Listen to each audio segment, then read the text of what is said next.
हाँ ठीक है। हाँ जी, गुड इवनिंग। क्या करवा दे? ऐसी कौन नहीं है? साइबेरिया बना दे। कल रजाई लानी पड़े इनको। चलो, क्या पढ़ा था लास्ट तक?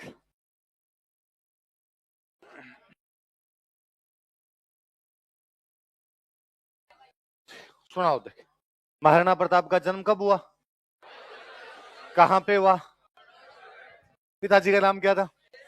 मम्मी का नाम? बचपन का नाम? पत्नी का नाम? उनका राजतिलक कहाँ किया गया? गोकुंदा में किसके द्वारा? कृष्णदास चुंडावत कहाँ के सामंत थे? राजतिलक समारोह कहाँ पर हुआ? मारवाड़ के कौन से राजा है? अकबर ने कितने दूत भेजे? पहला कौन आया? दूसरा? तीसरा? चौथे? हल्दी घाटी का युद्ध कब हुआ? अकबर के सेनापति कौन कौन थे? मान सिंह और आसफ खान। प्रताप की तरफ से ग्वालियर से रामशाह तोमर, सलुम्बर से और अफगानों की सेना लेके और बिलों की सेना लेके। किसने अफवाह फैलाई कि अकबर खुद आ रहा है? किसने? अब चेतक घायल हुआ, प्रताप बाहर गए, युद्ध को लीड किसने किया? और जब दोनों सेनापति हार के गए तो अकबर ने मान सिंह आसफ खान का दरबार में आना बंद करवा दिया था। तो बाद में कौन से सेनापति ने अकबर खुद आया यहाँ पे? अकबर ने कहां पर कब्जा किया? नाम बदल के मोहम्मदाबाद। और वो किसको सौंप के चला गया? किस किसको? एक तो फखरुद्दीन और एक जगन्नाथ। और खुद कहां चला गया? वागड़। अच्छा, हल्दी घाटी के युद्ध को अबुल फजल ने क्या कहा था? बदायूनी ने? जेम्स टोड ने? मेवाड़ की थर्मोपोली आदर्श लाल श्रीवास्तव ने? कौन सा इतिहासकार खुद युद्ध के मैदान में था? मुगलों की सेना कहां रुकी?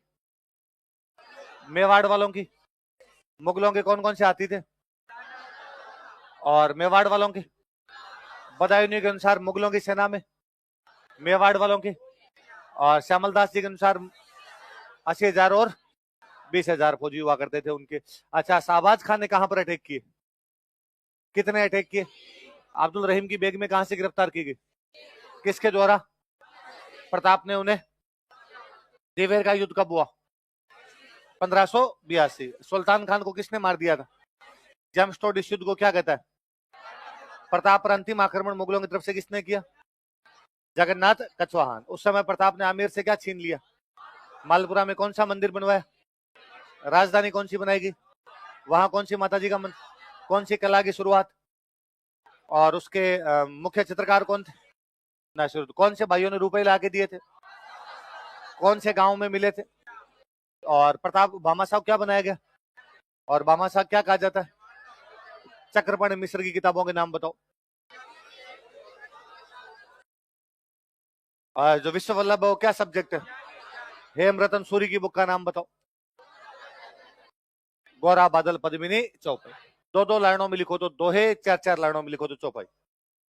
दो दो लाइनों में लिखे जाए तब तो क्या हो जाते हैं? दोहे। चार चार लाइनों में लिखे जाए तो? चलो आगे पढ़ते हैं।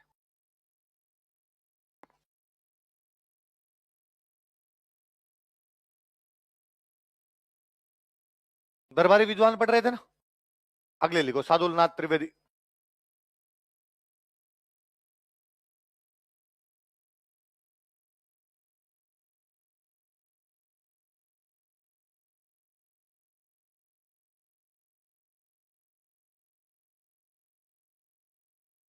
सादुलनाथ त्रिवेदी।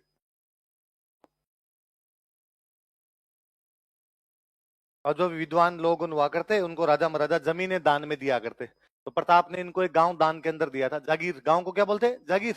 वो जागीर थी मंडेर। कौन सी थी? मंडेर की जागीर दान में दी थी। वहीं हल्दी घाटी के पास में जगह पड़ती है, लिखो। प्रताप ने इन्हें मंडेर जागीर दी थी। प्रताप गेव हिम मंडेर जागीर। प्रताप ने इन्हें मंडेर जागीर दी थी। प्रताप गेव हिम मंडेर जागीर। कौन सी जागीर थी? मंडेर जागीर दी थी। थोड़ी सी आवाज बढ़ा, थोड़ी सी। प्रताप गेव हिम मंडेर जागीर। हमें क्या पता दी कि नहीं दी? तो हमें उदयपुर से एक अभिलेख मिला है 1588 का, बस। ठीक है, कब का मिला? उसमें ये जानकारी है, लिख लो। 1588 ईस्वी के उदयपुर अभिलेख से यह जानकारी मिलती है।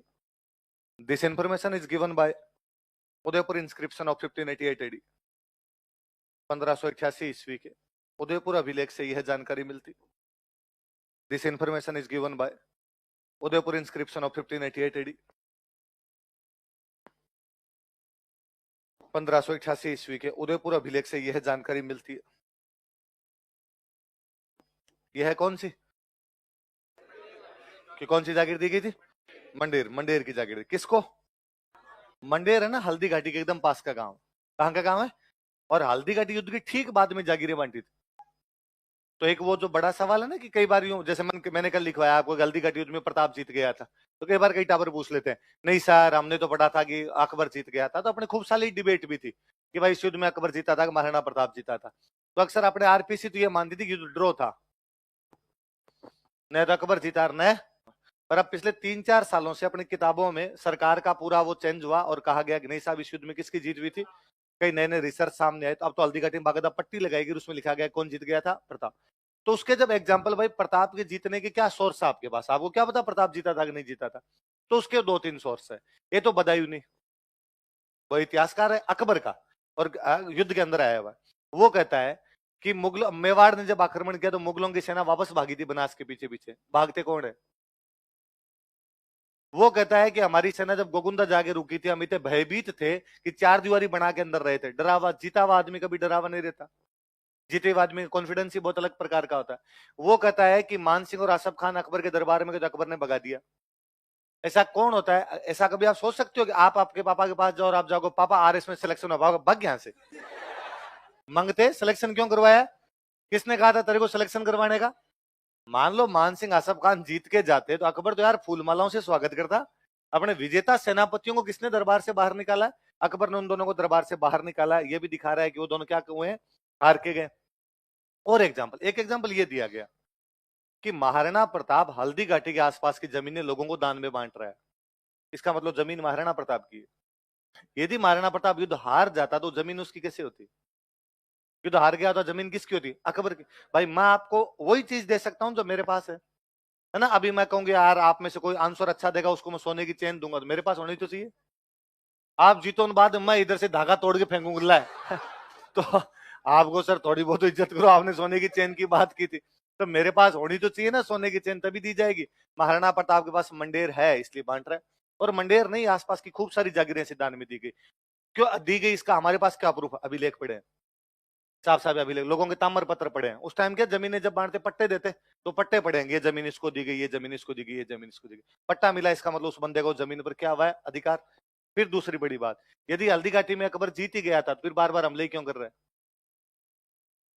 यहाँ पे तो युद्ध पे युद्ध हो रहे हैं, हर साल कोई ना कोई एक हमला किया जा रहा है। और फिर इतने ही आप जीते हुए तो दिवेर में सारे मर गए, सिंगल ही नहीं बचा, आप में से कोई बचा ही नहीं था। दिवेर में जीते आए थे सारे के सारे मार दिए गए। तो वो इसमें एक एग्जांपल ये बड़ा जोरदार था कि उदयपुर का एक अभिलेख मिला, उस अभिलेख में साधुनाथ त्रिवेदी को कौन सी जागीर मिली थी, याद रहेगी? अपने काम की बात इतनी है जी कुल मिला के। अगले 2 विद्वान और लिख लो।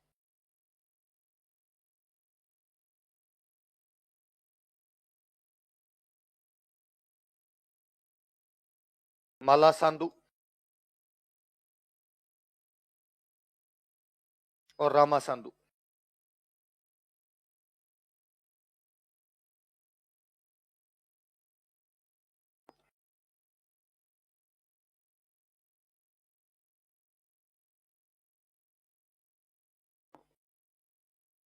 कौन कौन है बताओ देखे?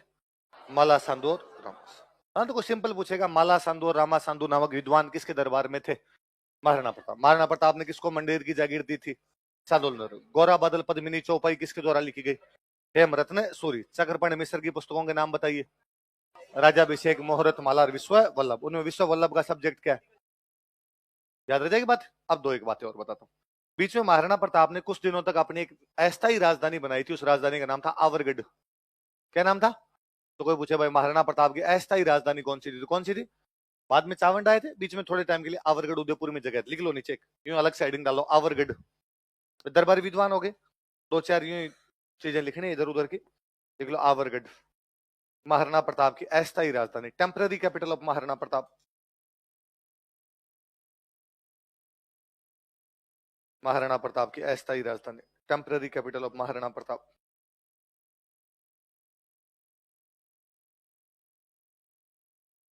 यहीं पे पास में गुफा थी, उसका नाम था मायरा की गुफा। कौन सी गुफा थी? वहां पे प्रताप अपने हथियार रखते थे, शस्त्रागार। शस्त्रागार समझते हो ना? आर्टिलरी या आर्मरी का, दो आर्मरी ज्यादा अच्छा शब्द होगा, लिख लो। ये उदयपुर में दोनों जगह। मायरा की गुफा में शस्त्रागार था। शस्त्रागार मतलब जहां पे हथियार रखे, शस्त्र रखते। कौन सी गुफा है? मायरा। ये कौन सा लड़कियों के कपड़ों का एक ब्रांड आता है ना, कौन सा? मायरा। मायरा ऐसे सिनेमा हॉल में आता ना। ल... क्या था? लायरा, नायरा, नायिका, नायरा। क्या बताए कि वो फिल्में देखने जाते हैं तो शुरू में आता रहता है मायरा मायरा ऐसे। मायरा आता है। दूसरा कौन सा है बताओ रे?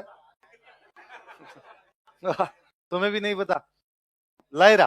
हाँ ये देखो, लायरा आता है। कौन सा आता है? चल। अरे तो मैंने यही तो कहा कि मूवी देखने जाते हैं तब शुरुआत में एड आते हैं 10 मिनट तक, वो दो। एक तो विको टर्मरिक है ना, एक लायरा लायरा, वो लगातार उसके अंदर आते रहते हैं। एक वो पहले मैं सिगरेट पिया करता था, मुकेश अरारे 28 अक्टूबर 2005, वो याद हो गए मेरे तो मेरे एक सीनियर थे, एक दिन 9 बजे मूवी देखने के लिए जाना था, तो वो तैयार नहीं हो रहे थे, तो मैं उनको 9 बज गया मूवी देखने जाना, तो वो नागौर के वो के, अरे डट जा, 10 मिनट तक तो तंबाकू खासी, कैंसर होगा आदमी के, मरेगा, तब तक अपने पहुंच जाएंगे यार वहां पर। तो आवरगढ़ तो क्या थी, अस्थायी राजधानी, और मायरा की गुफा में क्या था उनका? शस्त्रागार। प्रताप की डेथ चावंड के अंदर ही हुई थी भाई। चावंड में एक बार नए हथियार खरीदे थे, हथियारों की टेस्टिंग वेस्टिंग कर रहे थे उनकी, तो एक वो तीर था, उसको कमान था, उसको खींच रहे थे, आगे से टूट गया था, धागा टूटा तो झटका लगा तो पीछे गिरे, तो कहते क्लोटिंग हो गई थी। पहले क्लोटिंग का कोई इलाज होता नहीं था, बाद कई दिन बाद में डेथ हो जाती थी। 19 जनवरी 1597 को चावंड में मृत्यु होती है, लिखो 19 जनवरी 1597 ईस्वी को, और 19 जनवरी 1597 एडी, 19 जनवरी 1597 ईस्वी को और 19 जनवरी 1597 एडी। चावंड में महाराणा प्रताप की मृत्यु हुई। Maharana Pratap died at Chavand. चावंड में महाराणा प्रताप की मृत्यु हुई। Maharana Pratap died at Chavand.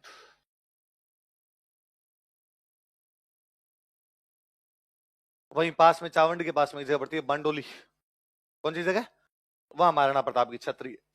वहीं उदयपुर में देख लो, प्रताप की छतरी बराबर बांडोली, सेनेट ऑफ।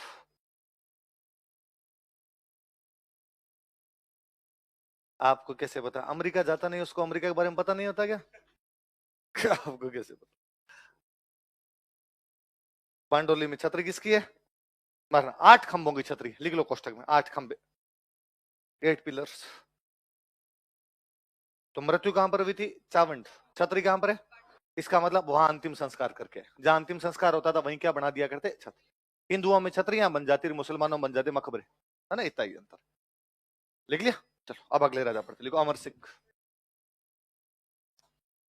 चावंड राजधानी देख ले तू, अब खुद बता कितने टाइम तक रहेगी, अभी थोड़ी देर में तेरे को पता चल जाएगा।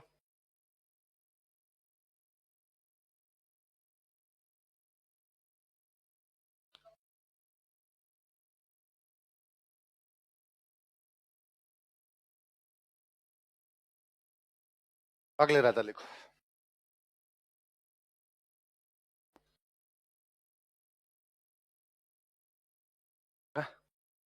चैतक की छतरी लिख लो भाई। महाराणा प्रताप में एक बात और लिख लो, चैतक की छतरी वहीं हल्दी घाटी के बाहर एक जगह पड़ती है, बलीचा।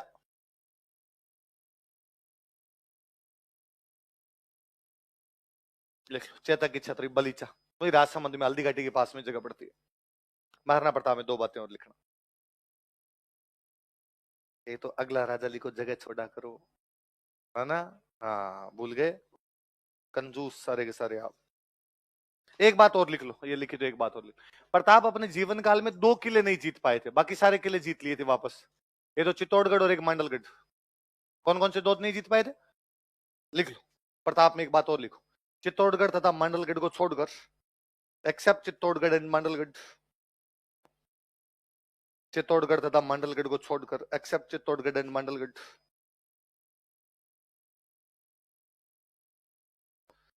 प्रताप ने शेष मेवाड़ वापस जीत लिया था। Pratap recaptured rest of the Mewar. Pratap ने शेष मेवाड़ वापस जीत लिया था। Pratap recaptured rest of the Mewar. भाई जैसे बीच में अपने पढ़ते हैं, उदयपुर पे भी तो कब्जा कर लिया था, मोहम्मदाबाद नाम कर गए थे।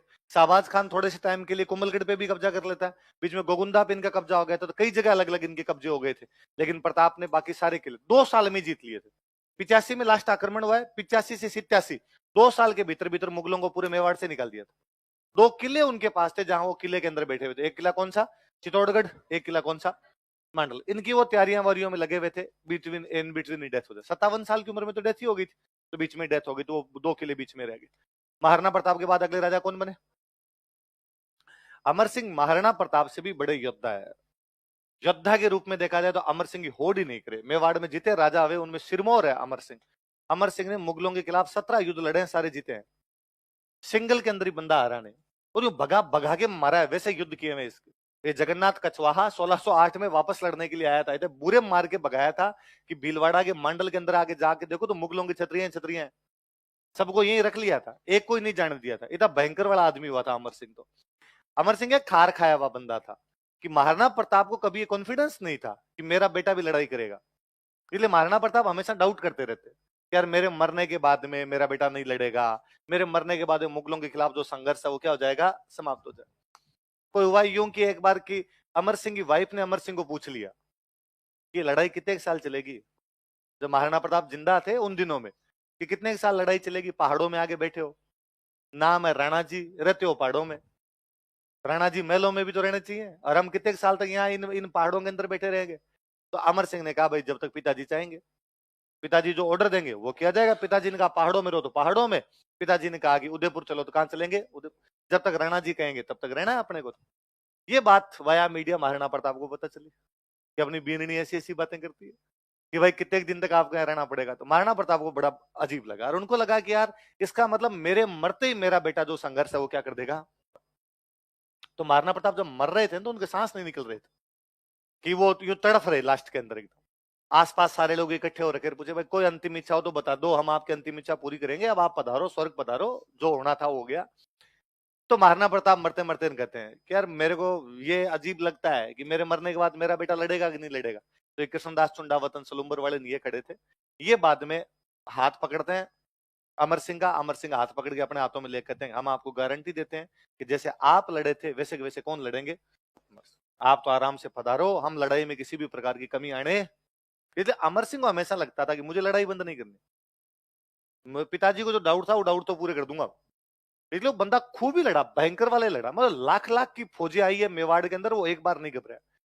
1615 आ गया ऐसे करते करते। मुगलों के जितने सेनापति है यहाँ से मार खा खुआ के जाया करते। जहांगीर ने अपने बेटे भेजने शुरू कर दिए। अच्छा और देखो आप, 1597 में महाराणा प्रताप की डेथ होती है। जैसे महाराणा प्रताप की डेथ होती है अकबर वापस सेना भेज देता है। मतलब जब तक महाराणा प्रताप जिंदा रहे 1585 के बाद अकबर ने कोई भी सेना, जो कि 2 साल 85 से 87 के बीच में महाराणा प्रताप सारे कब्जे छुड़वा गए थे। 87 में अपनी राजधानी ले गए थे चावंड। अब 87 के बाद उनकी राजधानी कहां पड़ी है? चावंड। पर अकबर ने कोई भी अटैक उन पर किया। जैसे 97 में प्रताप मरे अकबर के वापस अटैक है। इसका मतलब उस आदमी को भय तो था कि 97 तक उसने कोई अटैक नहीं किया। इस बार अमर सिंह पे अटैक किया, अमर सिंह पे अमर सिंह ने वापस कूट पीट के निकाल दिए। 1605 में अकबर की डेथ हो गई। अकबर की डेथ होने के बाद अगला राजा कौन बन गया? जहांगीर। जहांगीर का तो एक ही सपना है कि मेवाड़ जीतना है, कि बाकी पूरा हिंदुस्तान तो बाप ही जीत गया, ले देके बचा ही क्या अपने पास में। अब एक तो जीते यार, कम से कम बादशाह ये तो बताए कि यार मैं भी कुछ कर सकता हूं, तो मेवाड़ जीत ले। इसलिए जहांगीर ने बेचारे ने खूब जोर लगाया, हमले पे हमले, हमले पे हमले, लेकिन यहां पर पार नहीं पड़े। 10 साल हमले किए उसने, 1605 से 1615। फाइनली उसने अपने सबसे योग्य बेटे को इधर भेजा, खुर्रम। किसको भेजा? जो आगे चलकर आपका बना था शाहजहां। क्या बना था? खुर्रम को भेजा। अजमेर तक वो साथ में आया। अजमेर आने का, अजमेर मुगलों के पास था, अजमेर तक साथ में यहां आके उसने कहा कि भाई खुर्रम जा और जाके जीत के आपने। खुर्रम यहाँ पर भगवान के हाथ जोड़ के जाता, अल्लाह के हाथ जोड़ के जाता, या अल्लाह इस बार तू ये जी मुझे फतेह दिलाएगा तो मैं तेरी मस्जिद बनवाऊंगा। क्या बनवाऊंगा? खुर्रम यहां से जाता मेवाड़, मेवाड़ जाके उसने अपने जो भी सेनापति पहले यहां पर आके गए थे, भले वो हार के गए भले वो जीत के गए, उनको इकट्ठा किया और इकट्ठा करके यार बताओ तो सही लफड़ा क्या है, क्यों नहीं पकड़ में आ रहे यार, कितनी सेना है मेवाड़ वालों की, इतने सालों में मरमुरा गए, 1527 में लगे थे लगातार लड़ने के लिए, मेवाड़ मेवाड़ की सेना, अपने पूरे हिंदुस्तान के फौजी इकट्ठे होते हैं अपने पास में, फिर भी इनसे जीत क्यों नहीं पा रहे। तो जो भी सेनापति थे उन्होंने कहा कि सर पार नहीं पड़ रही, पहाड़ों के अपने तो रास्ते ही नहीं जानते ढंग से, अंदर जाके जैसे इनसे लड़ते हैं अपने को मार देते हैं। कैसे मार देते हैं, तुम जब जाते हो तो तुम्हें इससे पता चलता है कि वहां बैठा हुआ अमर सिंह, कि हाँ हमें कई बार सूचना मिलती है अमर सिंह वहां बैठा है, फिर तुम क्या करते हो कि हम उस लोकेशन पे जाते हैं, फिर क्या होता है कि जब लोकेशन पर पहुंचते हैं तब तक अमर सिंह की लोकेशन चेंज हो जाती है और वो कहीं बीच में से आके हम पे हमला करता है। तो उसको कौन बताता है कि तुम आ रहे हो, कि जनता। जनता कैसे बताती है कि जिस भी गांव से निकलते हैं उस गांव से अगले गांव वाले अगले गांव वाले अगले गांव वाले, फटाफट अमर सिंह पास मैसेज जाता है कि मुगल इस रास्ते से आ रहे हैं, वो दूसरा रास्ता लेके हम पर आक्रमण करता है, हमारी सेना मार देता है। सेना में इतना भय है कि कोई भी पहाड़ों में जाने के लिए तैयार है, वो बाहर नहीं आ रहा, हमें अंदर नहीं जाने देता। तो अंदर उनके रोटी पानी की व्यवस्था की जनता, जनता भेज रही है चारों तरफ से, उनके तो रास्ते खोल रखे हैं। ये भील अपने यदि सेना कहीं से खाना पीना लेके आ रही होती तो भील तीर मार के उनका खाना पीना छीन लेते हैं। हमारे वाला खाना इनके पास जा रहा है तो अपनी हालत रहती है खराब, इनका खाना पीना आराम से मिल रहा है, अपने मैदान में बैठे हैं तो भी खाना पीना नहीं मिल रहा। तो जनता जो खेतों के अंदर इन खेती करती है वहां से लेके जाओगे, कोई देने के लिए तैयार नहीं, राज्य मत जनता देने के लिए तैयार नहीं होती। ज्यादातर जनता इनकी पहाड़ों के अंदर ही बैठी है, खेती वाले टाइम थोड़े बहुत बाहर आते हैं, उस टाइम भी यदि हम इनसे कुछ लेने के लिए जाते हैं तो हमें मारपीट के भगा दिया जाता है, उनकी सेना आके हम पर हमला कर जाती है। तो खुर्रम ने कहा इसका मतलब सिंपल सा मीनिंग है कि आपकी लड़ाई राजा से नहीं है, आपकी लड़ाई किससे है, तो भी राजा पे क्यों हमला करना, इस पर हमला जनता भी कर लो। कैसे, तो अपने तो गांव में जाओ, महिलाओं को अलग पुरुषों को अलग, पुरुषों को सबको मार दो, महिलाओं को दिल्ली ले जाके बेच दो, खेत जीते भी उनके आग लगा दो, घरों के सबके आग लगा दो। देखते हैं कितने गांव के अंदर जनता विरोध करती है। अब गांव में घुसे, पुरुषों को मार दिया, महिलाओं के सबके बलात्कार करके फेंक दी गई, मार दी गई, या महिलाओं को दिल्ली ले जाके बेच दिया, बच्चों को दिल्ली ले जाके बेच दिया। 3-4 गांव के अंदर जब हुआ, जनता त्रहिमाम त्रहिमाम कर गई। जनता सेना का मुकाबला तो कैसे कर सकती, जासूस के काम कर सकती थी, आपको सप्लाई पहुंचा सकती थी। तो जनता भाग के अमर सिंह के बेटे के पास गई, अमर सिंह के बेटे का नाम है कर्ण सिंह, क्या नाम है, कर्ण सिंह के पास गए, कर्ण सिंह को जाके कहा कि प्रिंस कर्ण सिंह 1527 से लेके 1615 आ गया, कितना आ गया, 1527 से 1615, लगभग लगभग 85 साल का टाइम है। पर इस टाइम के अंदर हमने हमेशा मेवाड़ के राणा का साथ दिया है।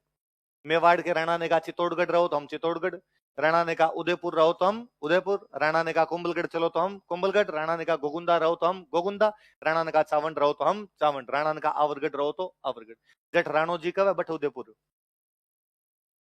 जट राणो जी कब है, अभी तक डायलॉग है ये उदयपुर कहाँ है, जट राणो जी कब है।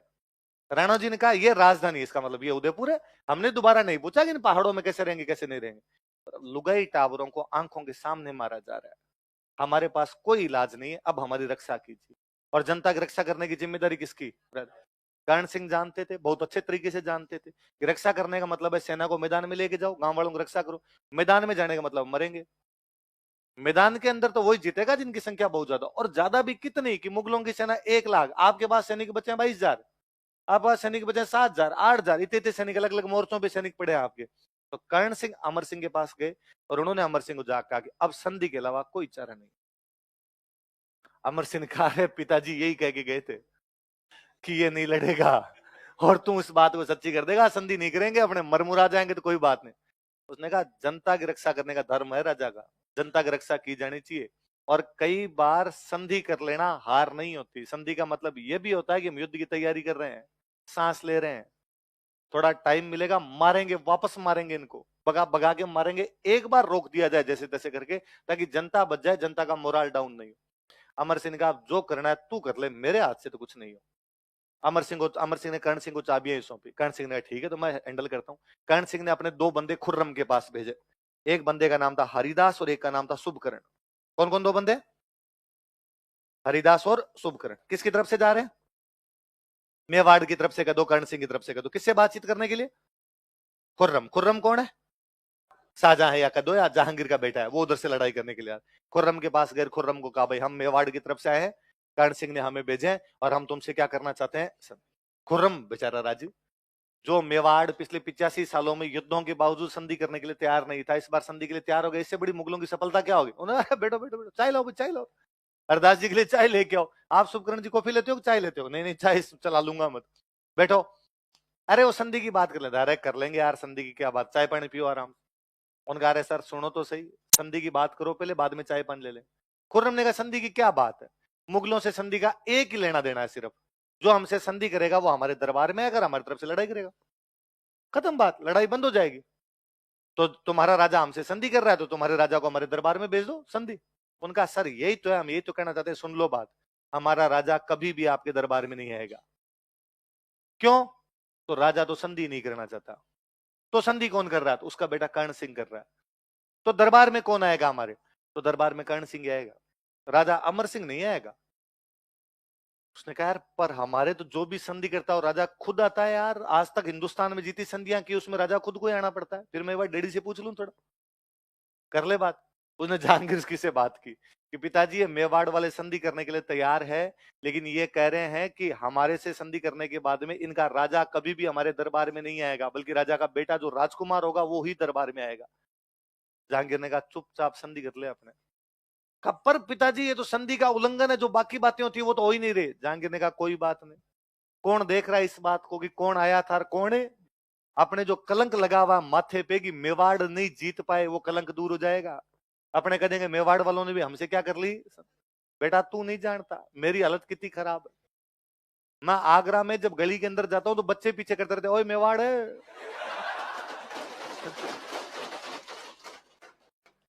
मेरे को सपने आते हैं रात को इन मेवाड़ वालों के, तुम जाते हो मुझे डर लगता है इस बार ये मरा, इस बार ये मरा, तू संधि कर अपने फटाफट। इसलिए 5 फरवरी 1615 को संधि होती। कब होती संधि? 5 फरवरी 1615। किस किस के बीच में? जहांगीर और अमर सिंह। राजा तो अमर सिंह है, भले खुर्रम कर रहा है पर उधर राजा कौन है? जहांगीर। इधर भले कर्ण सिंह कर रहा है पर राजा कौन है? तो राजाओं के टाइम में संधि हुई, उधर मुगल बादशाह कौन है? जहांगीर। इधर कौन है आपका? अमर सिंह। लिखो, मुगल मेवाड़ संधि, मुगल मेवाड़ ट्रीटी।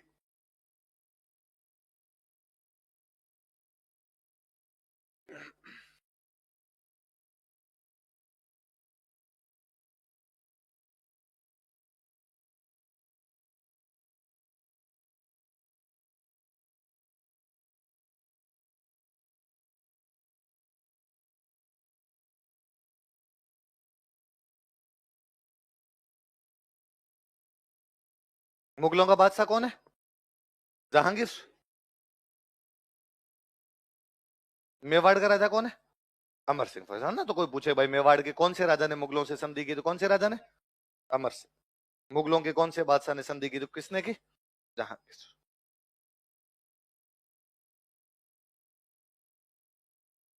अब लिख लो संधि की शर्तें, कंडीशंस ऑफ ट्रीटी। संधि की शर्तें,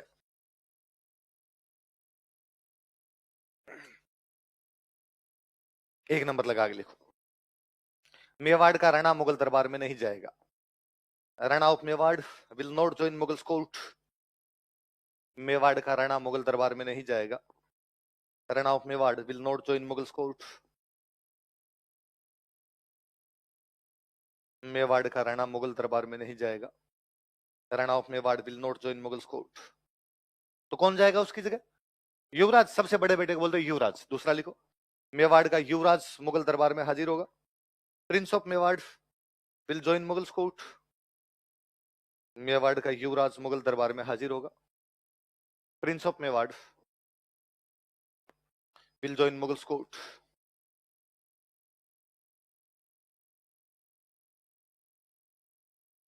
मैंने बताया था कि जो भी दरबार में जाता था, भाई जो भी संधि करता था, मुगल सिंपल 2 बातें कहते हैं। ये तो तुम हमसे संधि कर लो तो तुम्हारे राजा को दरबार में भेज दो, और तुम्हें हमारी तरफ से लड़ने के लिए जाना पड़ेगा। मैंने बताया था देखो, सुरजन अकबर से संधि करता है तो कहता है मैं तेरे से लड़ने के लिए कहीं भी चला जाऊंगा, लेकिन अटक नदी को पार। इधर भी कहा गया भाई मेवाड़ वाले मुगलों की तरफ से लड़ने के लिए जाएंगे। कितने सैनिक लड़ने के लिए जाएंगे? 1000। कितने सैनिक? जब भी मुगलों की जरूरत पड़ेगी तो मेवाड़ वालों को कितने सैनिक भेजने पड़ेंगे? 1000। देख लो, मेवाड़ मुगलों को 1000 घुड़सवार सैनिकों की सहायता देगा। मेवाड़ मुगलों को 1000 घुड़सवार सैनिकों की सहायता देगा। Mewar will give support of 1000 cavalry soldiers to Mughals. Mewar मुगलों को 1000 घुड़सवार सैनिकों की सहायता देगा। Mewar will give support of 1000 cavalry soldiers to Mughals. Mewar मुगलों को 1000 घुड़सवार सैनिकों की सहायता देगा। Mewar will give support of 1000 cavalry soldiers to Mughals. पर मेवाड़ वालों ने कभी नहीं दिए, सिंगल टाइम नहीं भेजे, उल्टे कई बार तो मुगलों के खिलाफ भेजे। कि एक बीच में देखो, मैंने बीच में आपको बताया था कि कोटा का राजा माधो सिंह, तो मैंने कहा था कि जहांगीर और शाहजहां आपस में लड़ पड़े, बाप बेटे जहांगीर और खुर्रम। तो खुर्रम को पकड़ने के लिए रतन सिंह को भेजा गया, बूंदी वाला रतन सिंह उसको पकड़ लेता है, और रतन सिंह पकड़ लेता है, बाद में माधो सिंह और हरि सिंह उनको लगाया था। बातें बताई थी मैंने आप। अब जहांगीर मुगल बादशाह, उसका बेटा उसके खिलाफ बागी हो गया, खुर्रम उसके खिलाफ क्या हो गया, बागी। मेवाड़ वालों को सहायता किसको देनी चाहिए, जहांगीर को या खुर्रम को? भाई मुगल बादशाह के साथ संधि है, बादशाह कौन है, जहांगीर, तो सेना किसकी सहायता के लिए जानी थी? मेवाड़ वालों ने सहायता दी खुर्रम को। खुर्रम का मार तेरे बाप को, जैसे मार सकता है मार, तेरे को राजा बनाएंगे। तो मेवाड़ वाले तो कई बार उल्टे उनके खिलाफ और चले गए, और जहांगीर ने कभी नहीं कहा कि सेना भेजो। मुगलों ने जैसे तैसे करके लिपापोती की, यार ये नाम हो जाए ऐसा कि हमने संधि कर ली, बाकी जो है वो चलने दो। क्योंकि वो भी इस बात को जानते थे कि जबरदस्ती की तो ये कहेंगे संधि नहीं, युद्ध करेंगे, कौन लड़े। जहांगीर का बेचारे का सीधा था कि शाम को पैक मिल जाए, फालतू की लड़ाई झगड़े में अपने पड़ना नहीं। लिखो। अच्छा, संधि का मतलब दोस्त हो गए। चित्तौड़ का किला 1568 में अकबर कब्जे पे कर गया था, इनका हमें वापस दो, हमारा किला है, तो कहा वापस दे देंगे, लेकिन तुम उसकी मरम्मत नहीं करवा सकते। क्या नहीं करवा सकते, लिख लो। चित्तौड़ का किला मेवाड़ को वापस दे दिया जाएगा। Chittor fort will be return back to Mewar. Chittor का किला मेवाड़ को वापस दे दिया जाएगा। Chittor fort will be return back to Mewar, return back to Mewar. Chittor का किला मेवाड़ को वापस दे दिया जाएगा, लेकिन मेवाड़ उसका पुनर्निर्माण नहीं करवा सकता। But Mewar can't reconstruct it, लेकिन मेवाड़ उसका पुनर्निर्माण नहीं करवा सकता। But Mewar can't reconstruct it. भाई रिकंस्ट्रक्शन का मतलब है कि लड़ाई की तैयारी है। फिर क्या, देखो मैंने एक आपको बात बताई थी कि जब भी लंबी लड़ाइयां चलती थी ना, और जब संधियां होती, शादी ब्याह करते, जोधार कुंभा में आवड़ बावड़ की संधि हुई, तो जोधा की बेटी श्रृंगार कंवर की शादी कुंभा के बेटे रायमल के साथ कर दी गई, पढ़ा था हमने। इस बार मेवाड़ वालों का इसमें लिखो शादी ब्याह नहीं होंगे। मुगलों ने कहा किसने क्या करना है, नहीं नहीं लिखो, फिर भी कोई डाउट रहे तुम्हारे मन में लिखो। वैवाहिक संबंध स्थापित नहीं किए जाएंगे, marital relations will not be established. वैवाहिक संबंध स्थापित नहीं किए जाएंगे, marital relations will not be established. वैवाहिक संबंध स्थापित नहीं किए जाएंगे। चौथी शर्त बताओ मुझे वापस क्या है। तो चित्तौड़ का किला मेवाड़ को वापस कब दे दिया गया, 1615। कब दे दिया गया, 1615, मतलब लड़ाई क्या हो गई, समाप्त। तो 1615 तक राजधानी थी चावंड। जैसे लड़ाई खत्म हुई, राजधानी आ गई थी उदयपुर। कहां गई, क्योंकि उदय सिंह जी के टाइम में उदयपुर राजधानी लाने की तैयारी हो गई थी, लेकिन बीच में हमला हो गया, इसलिए राजधानी को उदयपुर ला ढंग से नहीं पाए। लेकिन अब कहा अपने राजधानी कहां लेके चलते हैं, उदयपुर। तो राजधानी उदयपुर कब आ गई, 1615। पहले कहां थी, चावंड। चावंड राजधानी गई है 1587। कब गई है, मैंने बताया 1585 में अकबर के हमले बंद हुए, 2 साल में वापस मेवाड़ जीता, राजधानी कहां लेके, चावंड। अब बताओ 1587 से 1615 तक चावंड कितने साल राजधानी रही, 28। कितने साल राजधानी रही, तो चावंड लगभग कितने साल तक इनकी राजधानी रही थी, 28। याद रह जाएगी बात है। 1615 के बाद राजधानी कहां जाती है इनकी, उदयपुर। कहां जाती है, अभी पढ़ेंगे, वापस पढ़ेंगे तब और याद आ जाएगी आप। अच्छा, इसमें थोड़ी नीचे अलग से बातें लिखते हैं, ये संधि की शर्तें हो गई। अभी मैंने बताया था कि मेवाड़ वालों की तरफ से संधि कौन कर रहा है, कर्ण सिंह, और मुगलों की तरफ से लिखो, अलग से एक लाइन लिखो, संधि की शर्तें हो गई, अलग से लिखना। अमर सिंह ने यह संधि युवराज कर्ण सिंह के दबाव में की थी। अमर सिंह ने यह संधि युवराज कर्ण सिंह के दबाव में की थी। Amar Singh concluded this treaty under pressure of prince Karan Singh. Amar Singh ने यह संधि युवराज कर्ण सिंह के दबाव में की थी। Amar Singh concluded this treaty under pressure of prince Karan Singh.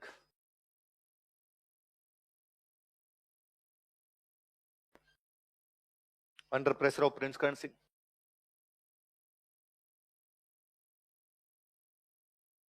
आगे लिखो, मेवाड़ की तरफ से हरिदास तथा शुभकरण संधि का प्रस्ताव लेकर गए थे। Haridas and Shubhkaran went with proposal of treaty from Mewar side. Mewar की तरफ से हरिदास और शुभकरण संधि का प्रस्ताव लेकर गए थे। Haridas and Shubhkaran went with proposal of treaty.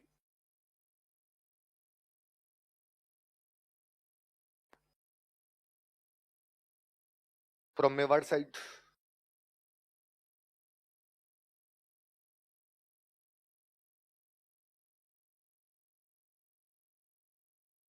प्रस्ताव लेके कौन गए थे?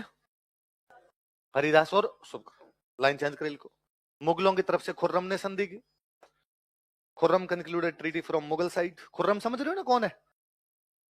मुगलों की तरफ से खुर्रम ने संधि की। Khurram concluded treaty from Mewar side.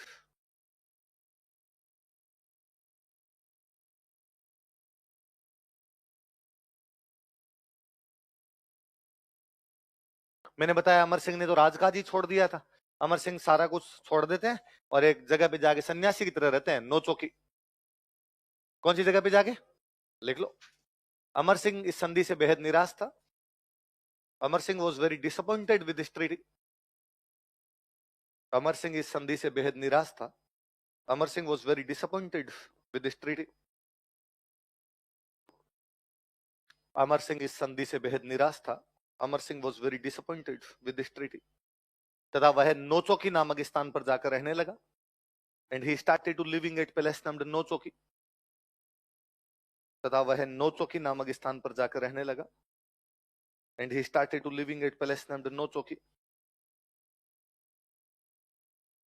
तथा वह नोचोकी नामक स्थान पर जाकर रहने लगा। And he started to living at palace named Nauchowki. कौन सी जगह पे जाकर रहने लगे? नोचो। अब सुनना देखो बात। अमर सिंह के बाद में यहाँ पे राजा बनते हैं कर्ण सिंह। कौन बनते हैं? कर्ण सिंह के बाद यहाँ राजा बनते हैं जगत सिंह। कौन बनते हैं? जगत सिंह के बाद राजा बनते हैं राज सिंह। कौन बनते हैं? अभी हम पढ़ेंगे। राज सिंह मतलब अमर सिंह के पड़पोते, है ना। अब जब राज सिंह राजा बने यहाँ पर, तो राज सिंह ने बाद में कहा कि अपने एक झील बनाते हैं राजसमंद। क्या बनाते हैं? राज सिंह ने समंद बनाया, इसलिए नाम क्या हो गया? राज। समंद का मतलब समुद्र होता था अपने यहाँ पे। राज सिंह का समुद्र है, इसलिए क्या कहलाया? राजसमंद। तो पूछा गया राजसमंद कहाँ बनाई जाए, एग्जैक्टली लोकेशन क्या हो? उन्होंने कहा नौचौकी बनाओ। कहाँ बनाओ? क्यों बनाए भाई? नौचौकी पे क्यों बनाए? उसने कहा मेरे परदादा जी ने अपने जिंदगी के अंतिम 5 साल यहाँ बिताए थे। 1615 की संधि के बाद यहाँ आ गए थे, 1620 तक यहाँ रहे थे, इसलिए हमारे लिए इस जगह की इंपॉर्टेंस है। हमारे लिए इस जगह से इमोशनल अटैचमेंट है कि मेरे परदादा जी यहाँ पे रह के गए थे, इसलिए यहाँ पर बनाई जाए। तो नौचौकी नाम की जगह पर बाद में कौन सी झील बनाएगी? कौन झील बनी? देख लो। कालांतर में यहाँ पर राजसमंद झील बनाई गई थी। Later on lake Rajsamand was constructed here. कालांतर में यहाँ पर राजसमंद झील बनाई गई थी। Later on lake Rajsamand was constructed here. कालांतर में यहाँ पर राजसमंद झील बनाई गई थी। Later on lake Rajsamand was constructed here. कौन सी झील बनाई गई थी? राजसमंद झील बनाई गई थी। और झील का कितना महत्व रहा होगा राजसमंद, कि इस झील के नाम पर हमारे एक जिले का नाम है राजसमंद।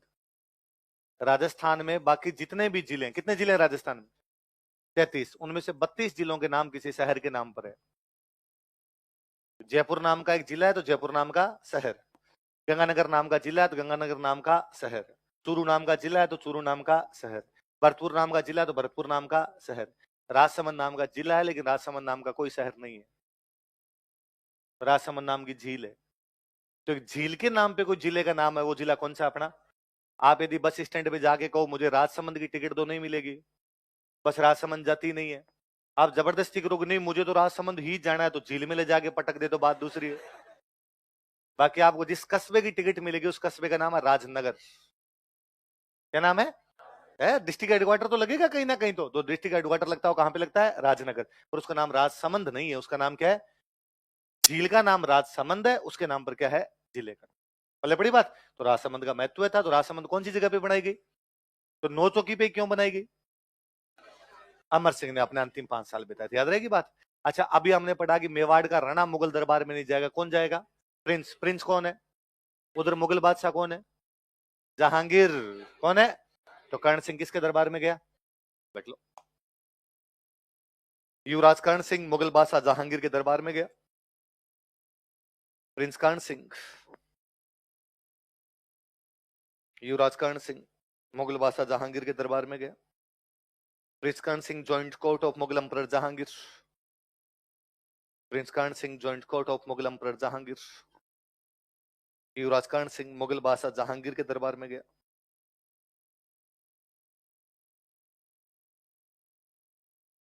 जहांगीर बड़ा राजी होता है। जहांगीर का मेरे पास में एकदम राइट में यहाँ पे बिठाओ, युवराज को मेरे पास में लेके एकदम अपने पास में बिठाया, उसे 5,000 का मनसबदार बनाया। कितने का मनसबदार बनाया आप लिखो, फिर मैं समझाता हूं। देख लो, जहांगीर ने इसे 5,000 का मनसबदार बनाया। Jahangir appointed him mansabdar of 5,000। Jahangir ने इसे 5,000 का मनसबदार बनाया। Jahangir appointed him mansabdar of 5,000। Jahangir ने इसे 5,000 का मनसबदार बनाया। Jahangir appointed him mansabdar of 5,000। कितने का मनसबदार बनाया? 5,000 का मनसबदार बनाया। सुनना, देखो एक शब्द लिखा है मैंने, मनसबदार। क्या लिखा है?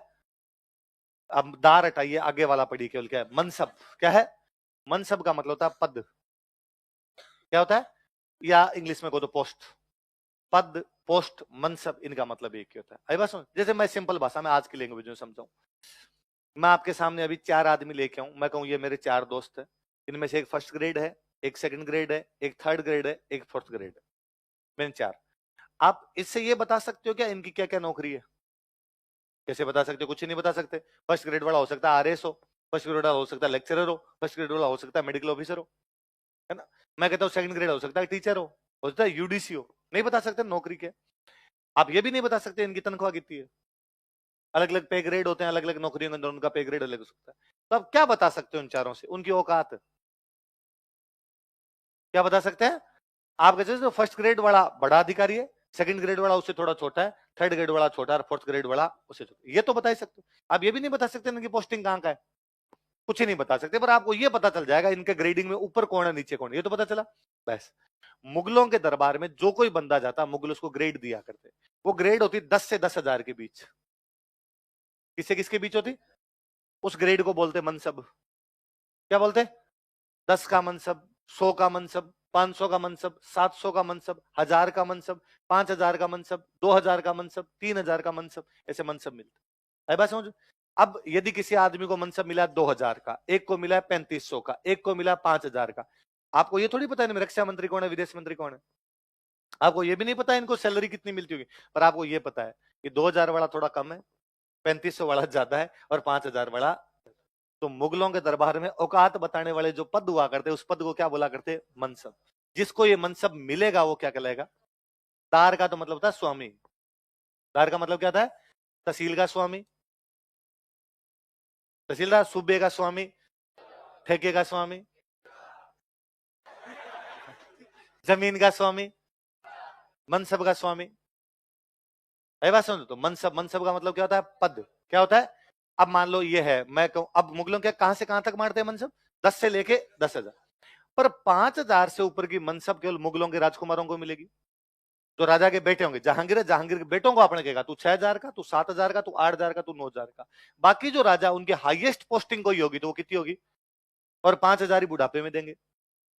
मरता मरता आदमी होगा तब 5,000 का बनेगा। पहले मान लो किसी को लगाते 2,000 की पोस्टिंग देते कि तू 2,000 का मनसबदार है। फिर किसी युद्ध में बेचारा जीत के आता, मुगल कहते प्रमोशन, तू भाई साहब 3,000।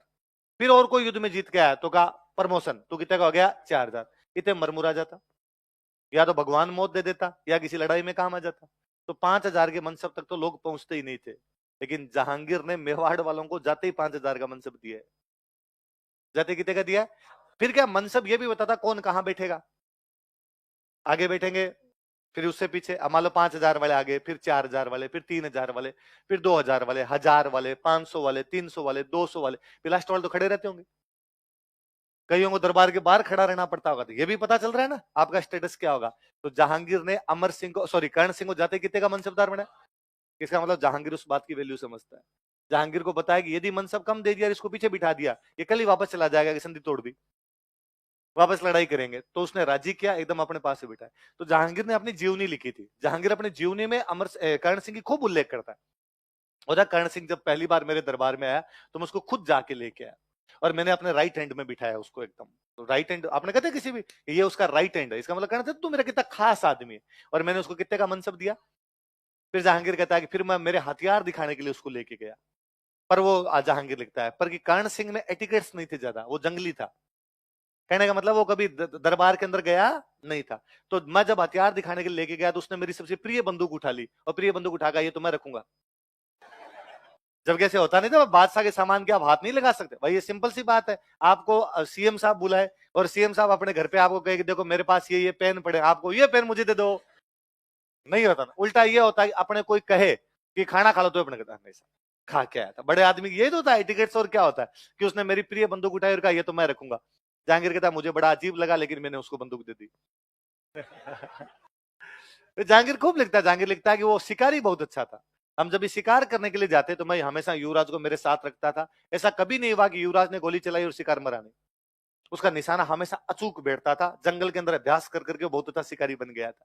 कि एक दिन हम दोनों शिकार करने के लिए गए हुए थे और उसके पता नहीं क्या मन में आई, उसने कहा कि बादशाह आज पहला निशाना तुम लगाओ।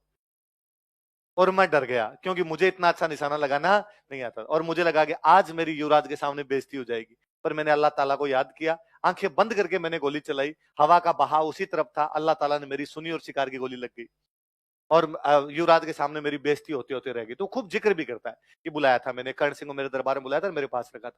अच्छा, कर्ण सिंह और राजी करता है। कर्ण सिंह के और कर्ण सिंह के पिताजी कौन है? अमर सिंह। इन दोनों की मूर्तियां आगरा के किले के पास लगवा देता है। ये दोनों दोस्त है मेरे बाप बेटे, इनकी मूर्तियां लगाई। जैसे अकबर ने किसके लगवाई? जयमल बत्ता। जहांगीर किसके लगवा देता है? अमर सिंह और कर्ण सिंह। बाद में औरंगजेब, उसने सारी तोड़ी। लिखो, जहांगीर ने अमर सिंह तथा कर्ण सिंह की मूर्तियां आगरा के किले में लगवाई थी। Jahangir installed statues of Amar Singh and Karan Singh in Agra fort. Jahangir ने अमर सिंह तथा कर्ण सिंह की मूर्तियां आगरा के किले में लगवाई थी। Jahangir installed statues of Amar Singh and Karan Singh in Agra fort.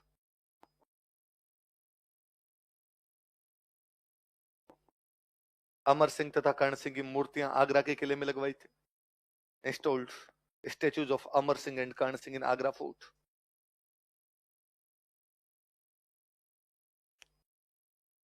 इसी दौरान जब ये संधि वंदी हो गई थी, कर्ण सिंह इनके दरबार में आया हुआ था। जहांगीर के दरबार में एक अंग्रेज आया हुआ है। उस अंग्रेज का नाम है टॉमस रो। कौन है? एक इंग्लिश एम्बेसडर है, जहांगीर से ट्रेड की बात करने आया। टैक्स में छूट चाहिए अंग्रेजों को। अंग्रेज आ गए थे अजमेर। अजमेर में जहांगीर रुका हुआ है और अजमेर में उससे मिलने के लिए एक अंग्रेज आया, उसका नाम क्या है? अच्छा, अंग्रेज जहां भी जाते थे ना, चीजों को बहुत बारीक से वो देखते कि यार क्या चल रहा है क्या नहीं चल रहा है। तो टॉमस रो यहाँ पे देखता है कि जहांगीर के सबसे राइट में एक बंदा आके बैठता है। जहांगीर उसके साथ आता है, उसके साथ बाहर जाता है, उससे बातचीत करता रहता है, उसके साथ शिकार खेल के आता है। तो उसको लगा ये बहुत खास आदमी। तो उसने बाकियों से पूछा, दरबारियों से, ये कौन है जो सबसे राइट में बैठता है? तो दरबारियों ने कहा था, मेवाड़ के राजकुमार है, युवराज कर्ण सिंह। यार ये जहांगीर के इतना खास कैसे? कहता कई साल हमारी लड़ाई चली थी, नए नए दोस्त बने हैं, तो नई नई दोस्ती होती तो प्रगाढ़ता ज्यादा होती है। तो टॉमस रोन को कहता है, अच्छा मतलब कई साल लड़ाई चली, फिर आपने इनको भयंकर हराया होगा, हरा के इन पे कब्जा कर लिया होगा तो दोस्त बन गए। तो उनका चुप, धीरे, हारे तो हम ही थे, मुश्किल से पटापुटू की कैसे न कैसे करके संधि के, इसलिए राजी मत रखना पड़ता है वरना ये वापस भाग जाएंगे, लड़ाई करेंगे। तो टॉमस रो अपनी बुक में लिखता है कि मुगल बादशाह ने मेवाड़ के रणा को बुद्धि से अधीन किया था, बल से नहीं। किसे अधीन किया था? बुद्धि से अपने अंडर के अंदर ले गए थे, बल मतलब ताकत का प्रयोग नहीं किया। किसने कहा ऐसा? देखो, अंग्रेज राजदूत सर टॉमस रो के अनुसार, according to English ambassador sir Thomas Roe,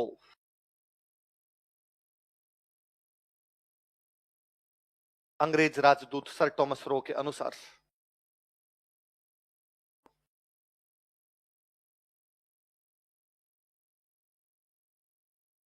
अंग्रेज राजदूत सर टॉमस रो के अनुसार, according to English ambassador sir Thomas Roe, आगे डेस लगा के लिखो, मुगल बादशाह ने मेवाड़ के राणा को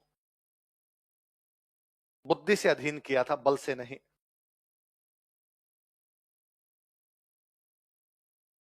Mughal emperor made king of Mewar dependent by wisdom not by power. Mughal बादशाह ने मेवाड़ के राणा को बुद्धि से अधीन किया था, ताकत से नहीं। Mughal emperor made king of Mewar dependent by wisdom, dependent by wisdom not by power. Mughal बादशाह ने मेवाड़ के राणा को बुद्धि से अधीन किया था, ताकत से नहीं। Mughal emperor made king of Mewar dependent by wisdom not by power. याद रखना है, सवाल पूछा हुआ स्टार लगा लेना इसके कि कौन सा अंग्रेज ये बोल के गया था।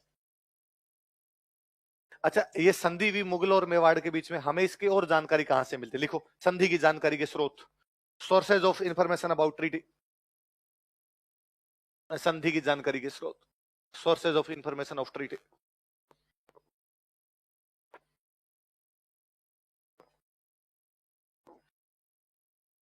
मैंने तो अभी आपको बताया कि संधि करने के लिए जब खुर्रम जा रहा है, हमला करने के लिए जा रहा था, जहांगीर कहां तक आया था उसके साथ में? अजमेर। फिर उसने खुर्रम को भेज दिया था। जहांगीर इसी साल, जिस साल संधि हुई थी, पुष्कर में महल बनवाता है। कहां पर महल बनवाता है? अच्छा, कोई महल, मालिये, किले, छतरी, बावड़ी बनेगी, उनके बाहर क्या लगेंगे? अभिलेख। तो जहांगीर अभिलेख में लिखवाता है कि अभी अभी मैंने मेवाड़ वालों से संधि कर ली। तो जहांगीर का कहां का लेख ही कहता है कि मेवाड़ वालों के साथ संधि हुई? पुष्कर। कब का? 1615। संधि कब हुई? 1615। तो लेख भी कब का होगा? 1615। देख लो, जहांगीर का पुष्कर अभिलेख या जहांगीर का पुष्कर महल अभिलेख पूरा लिखो, ताकि याद रहेगा कि महल बनवाए थे। Pushkar palace inscription of Jahangir, Pushkar palace inscription of Jahangir, कितने ईस्वी का? Pushkar palace inscription of Jahangir, Jahangir का पुष्कर महल अभिलेख। तो ये 2013 के प्री में क्वेश्चन था, जहांगीर ने कहां पर महल बनवाए थे? अब और याद करो आप, मैंने बीच में एक बात बताई थी कि पुष्कर में अरुणोराज ने वराह मंदिर का निर्माण करवाया था, पढ़ा था? तब मैंने कहा था कि यहाँ पे जहांगीर आया था, और जहांगीर अपनी जीवनी में लिखता है कि मैं पुष्कर हूं, हिंदुओं के एक मंदिर में गया, उन भगवान की मूर्ति सुअर जैसी, इसलिए मैंने तोड़ के फेंक दी। तो वराह, वराह भगवान, मैंने कहा था सुअर वराह को बोलते हैं। तो वराह मंदिर में तोड़ फोड़ जो करके गया था, वो यही टाइम था। उस टाइम वो जहांगीर यहाँ पर क्या बनवा के गया था? महल। अभी मैंने एक बात और बताई आपको कि शाहजहां जब अजमेर से हमला करने के लिए जा रहा था, खुर्रम हमला करने के लिए जा रहा था, तो अल्लाह के हाथ जोड़ के गया, यदि मैं जीत गया तो क्या बनवाऊंगा? मस्जिद। उसने बाद में अजमेर में मस्जिद बनवाई, शाहजहां ने बनवाई, इसलिए नाम है शाहजहानी। क्या नाम है? लिखो, शाहजहानी मस्जिद अभिलेख। तो शाहजहानी मस्जिद कहां पर है? अजमेर। शाहजहानी मस्जिद अभिलेख, शाहजहानी मॉस्क इंस्क्रिप्शन। शाहजहानी मस्जिद कहां पर है? यह अभिलेख है 1637 का, शाहजहानी मॉस्क इंस्क्रिप्शन, शाहजहानी मस्जिद अभिलेख 1637। तो जहांगीर का महल कहां पर है और शाहजहां की मस्जिद कहां पर है? तो शाहजहां इसमें लिखवाता है, अभिलेख में लिखवाता है कि मैं जब 1615 में युद्ध करने के लिए जा रहा था, तब मैंने अल्लाह को याद किया था कि यदि मैं कामयाब हुआ तो मैं तुम्हारी क्या बनवाऊंगा? मस्जिद। वो कहता है कि मैं कामयाब हुआ, लेकिन तब मस्जिद कैसे बनवाता? मेरे पास पैसे नहीं थे। अब मैं जब बादशाह बनाऊं तो मेरे पास पैसे हैं। तब तो उसका बाप था, बाप से मांगे होंगे, जब आपने कहा थप्पड़ मारूंगा, बनवाएगा यहाँ पे, बनवा लेना तू बने तब। अब मैं जब खुद बनाऊं तो मैं यहाँ पर क्या बनवा रहा हूँ? मस्जिद। तो मेंशन करता है पूरा कि जब मैं 1615 में कामयाब हुआ था, तब मैंने दुआ मांगी थी, इसलिए ये मस्जिद यहाँ पर बनवा रहा हूँ। शाहजहां ने बनवाई, इसलिए क्या बोलते हैं? अब दो सवाल, कोई ये पूछ ले शाहजहां मस्जिद कहां पर है, या ये मस्जिद किसने बनवाई थी? इस मस्जिद से कौन सी संधि की जानकारी मिलती? मुगल में। संधि कब की? अभिलेख कब का? 1615 का ही कौन सा अभिलेख है जो संधि की जानकारी देता है? पुष्कर महल किसने बनवाए? कहां बनवाए? पुष्कर में। पुष्कर महल पुष्कर में बनेंगे और कहां बनेंगे? चलो अगला लिखो, अगला राजा लिखो भाई, कर्ण सिंह।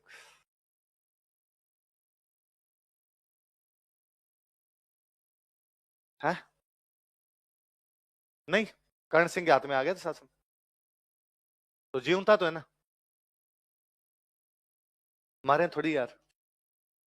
है यार, ऐसे मत करो प्लीज। अरे यार, पहले तुम नहीं कहा था यार चालू करो। है नहीं कहा था? क्या ज्यादा ठंड लग रही? इधर वाला और बताओ।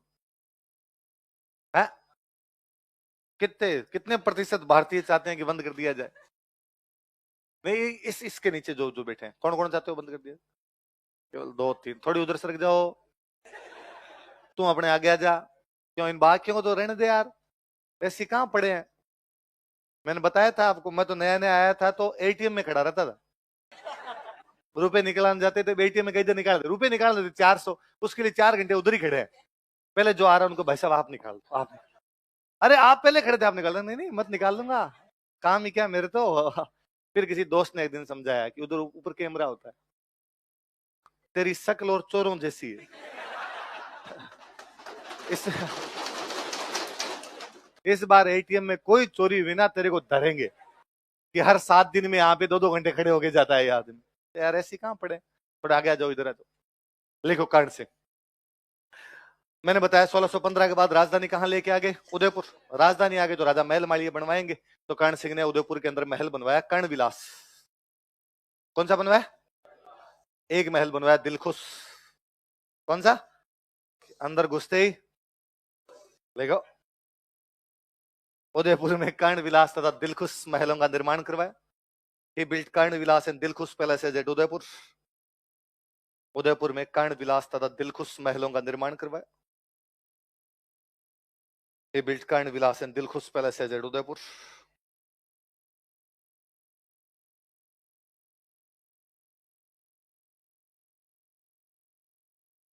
कर्ण विलास तथा दिलखुश महल का निर्माण करवाया।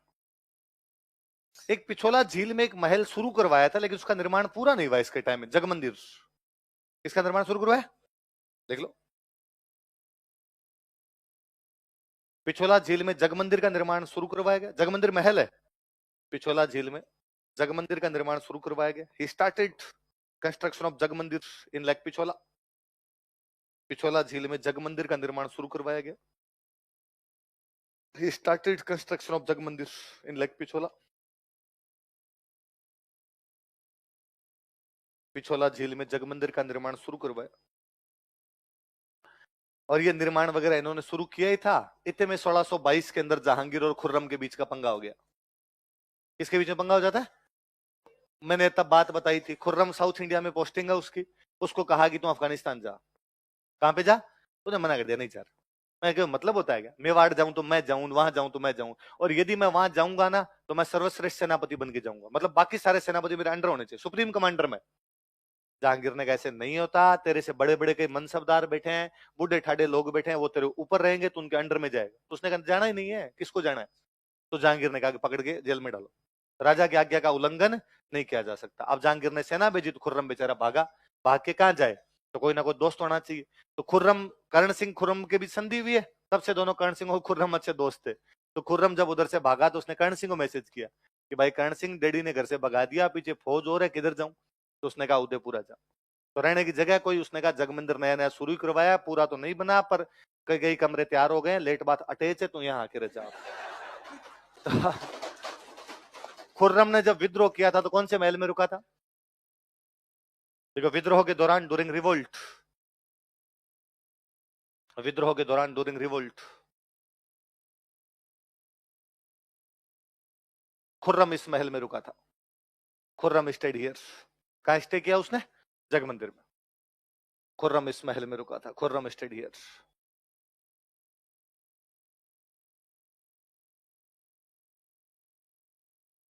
खुर्रम इस महल में रुका था। तो यहाँ तो ये जगमंदिर आप देखना कभी, पिछोला झील के अंदर जगमंदिर एकदम व्हाइट पत्थर का है, प्योर व्हाइट व्हाइट पत्थर का है। रात को जब चांद की चांदनी पड़ती है तो बहुत सुंदर दिखता है। खुर्रम जब यहाँ रहा तो उसको बहुत अच्छा लगा, और उसको लगा कि यार ये व्हाइट पत्थर का जो चांद की रोशनी में जो अलग ही एक इंप्रेशन पड़ता है। इसलिए खुर्रम जब बादशाह बना तो उसने ताजमहल ऐसा ही बनवाया। तो ताजमहल का इंस्पिरेशन यदि खुर्रम को कहीं से मिल रहा है तो कहां से मिल रहा था? कई दिन यहाँ रहा, फिर खुर्रम ने कहा भाई यहाँ बैठे बैठे तो क्या पार पड़ेगी, लड़ाई झगड़े करने ही पड़ेंगे, तो खुर्रम यहाँ से आगे जाता है। तो मेवाड़ वाले खुर्रम के साथ सेना भेजते हैं। 1000 सैनिक देने थे, तो 1000 सैनिक किसके साथ भेजे? और 1000 ही नहीं, ज्यादा ही भेजे। खुर्रम ने कहा लड़, तेरे बाप से लड़, कोई बात नहीं। उधर जहांगीर कहे कि भाई तुम मुगल बादशाह को दोगे, उनका अगला बादशाह यही है, बादशाह को देनी है, कोई से बादशाह को दे के आए। और जहांगीर ने बेचारे ज्यादा पंगे लिए नहीं। तो कर्ण सिंह का भाई था भीम सिंह सिसोदिया, क्या नाम था? भीम सिंह सिसोदिया खुर्रम के साथ साउथ इंडिया जाता है। खुर्रम की अपने बाकी भाइयों से लड़ाई होती है, जहांगीर अपनी सेना भेजता है, जहांगीर की सेना से लड़ाई होती है। तो उस युद्ध में खुर्रम के पास फौजी है 8000, सामने वाली सेना के पास है 40000। इधर से 8 और उधर से कितने? 40। तो खुर्रम ने अपने सेनापतियों को बुलाया, सेनापतियों को बुलाकर भाई क्या करें, लड़ेंगे चले? तो बाकी सेनापतियों ने कहा चलते यार, दिमाग खराब है, अपने 8000 है, सामने कितने हैं, क्या लड़ना है इनसे? भीम सिंह सिसोदिया ने कहा लड़ेंगे। भागा कैसे जा सकता है यार, पीठ कैसे दिखाई जा सकती है? हो गए तो 40000 हो गए, क्या कर लेंगे 40000? और मार ली ना ढंग से थोड़े बहुत ही, ये सारे भाग जाएंगे। खुर्रम को इतना कॉन्फिडेंस है, खुर्रम रुक गया। खुर्रम ने कहा भीम सिंह सिसोदिया लड़ रहा है तो लड़ लेंगे। बाकियों ने कहा भाई हमारे तो पार पड़ेगी। भीम सिंह ने कहा आगे मैं लड़ लेता हूं, तुम पीछे रह जाना। अगले दिन भीम सिंह सिसोदिया लड़ता है, वो उनकी 40000 की आधी से ज्यादा फौज काट देता है। 22-23 हजार बंदे मारे उनके। तब कोई भीम सिंह, अपने वालों को दिक्कत ये थी कि अपने वाले खुद लड़ते जाके, तो भीम सिंह खुद आगे आगे लड़ रहा था, तो भीम सिंह खुद गिर गया और उस लड़ाई में लड़ता हुआ मारा गया। जैसे खुर्रम को, अब मतलब लड़ाई बराबर है, अभी तक भी खुर्रम इसके अंदर जीत सकता है कि इधर 8 हजार लड़ रहे थे तो इनके आधे के मरे, तो इनके 4-5 हजार लड़ रहे हैं, पर उनके 22-23 काट गए, और उन वाली भी सेना थकी हुई है, इनकी सेना भी थकी हुई है। अभी भी उन चांस है कि ढंग से कोई अपनी वीरता दिखाए तो 3-4 हजार सैनिकों से 20 हजार को भगा दे, पर खुर्रम पीछे बैठा है। उसको समाचार मिला कि भीम सिंह सिसोदिया आगे लड़ता हुआ मारा गया। खुर्रम ने अपनी सेना को चपले हाथ में लो, अब नहीं लड़ना आपने। तो क्या टेरर रहा होगा उस बंदे का, कि क्या गजब का लड़ा होगा इस क्षेत्र के अंदर, कि उसने बाकियों को भागने के लिए मजबूर कर दिया था। उसने कहा नहीं, तो वो लड़ता हुआ मारा गया, तो खुर्रम ने कहा अपने भाग जाएंगे, तो खुर्रम यहाँ रुका, फिर यहाँ से बेचारा भाग गया था वो। तो खुर्रम के बाद दिन वापस काम किए, बाद में वो मुगल बादशाह बनता है। मुगल बादशाह बनता है तो इनके साथ ठीक ही थे, शुरू से रिलेशन अच्छे थे। अगला राजा लिखो, जगत सिंह।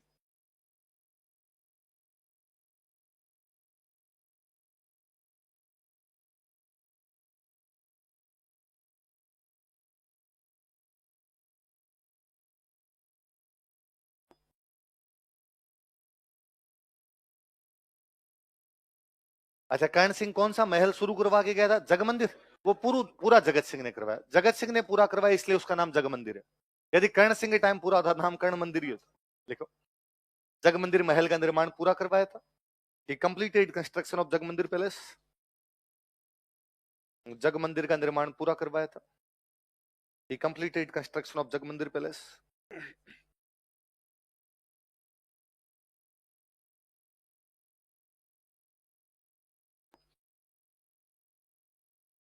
जगमंदिर का निर्माण पूरा करवाया था। He completed construction of Jagmandir palace.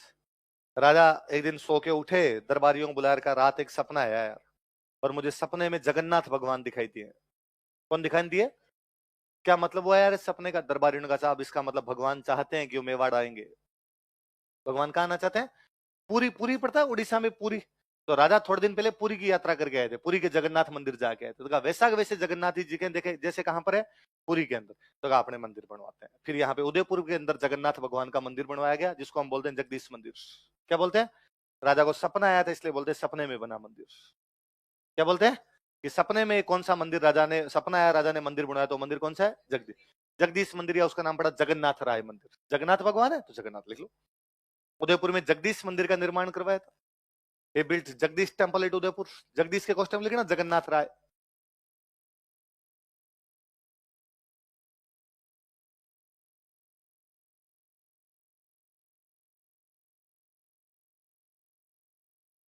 Udaipur में जगदीश मंदिर का निर्माण करवाया था। He built Jagdish temple at Udaipur. क्या कहते हैं इसको? लिखो, इसे सपने में बना मंदिर भी कहा जाता है। It is also called as dream temple. इसे सपने में बना मंदिर भी कहा जाता है। It is also called as dream temple.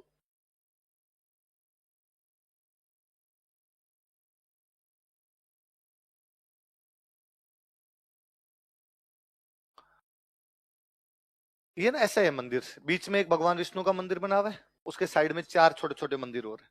ये अपने नॉर्थ इंडिया की स्टाइल थी, कि बीच में एक बड़ा मंदिर और 4 साइड में छोटे छोटे मंदिर। 5 मंदिर एक साथ बोलते, इसलिए बोलते पंचायत। क्या बोलते? तो ये मंदिर कौन सी स्टाइल में बना हुआ है? लिख लो, यह मंदिर पंचायतन शैली में बना हुआ है। This temple is built in panchayatan style. यह मंदिर पंचायतन शैली में बना हुआ है। This temple is built in panchayatan style.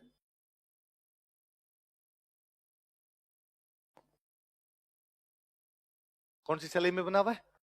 पंचायतन शैली में बना हुआ है। पंचायतन स्टाइल। 5 मंदिर एक साथ बना दिए, इसलिए क्या बोलते? ये 2-3 साल पहले आईएएस में सवाल था, पंचायतन क्या होता है? फिर उसने नीचे ऑप्शन दे दिए। दक्षिण भारत में पंचायत करने की जगह उत्तर भारत में मंदिर बनाने का एक तरीका। पंजाब में वैसाखी पर किया जाने वाला एक डांस। उत्तर पूर्वी भारत में महिलाओं द्वारा पहने जाने वाला एक आभूषण। तो क्या हो गया? उत्तर भारत में मंदिर बनाने का एक तरीका। टेम्पल कंस्ट्रक्शन की एक स्टाइल हुआ करती, उसको क्या बोला करते? ये बनाने वाले जो वास्तुकार थे ना, वास्तुकार समझ गए? आर्किटेक्ट। लिखो, आर्किटेक्ट, वास्तुकार।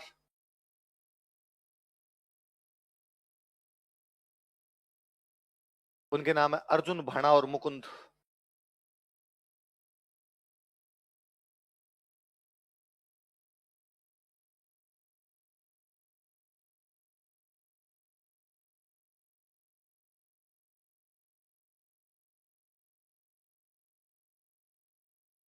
कौन कौन है बताओ देखे?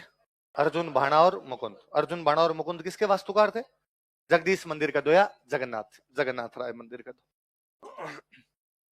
अब कोई मंदिर महल मालिया बनेगा तो उनके बाहर अभिलेख लगाए जाएंगे। ऐसे अभिलेख जिनमें राजाओं की तारीफें होती है उनको क्या बोलते हैं? प्रशस्ति। तो इसके बाहर जो प्रशस्ति उसको बोलते हैं जगन्नाथ राय प्रशस्ति। क्या बोलते हैं?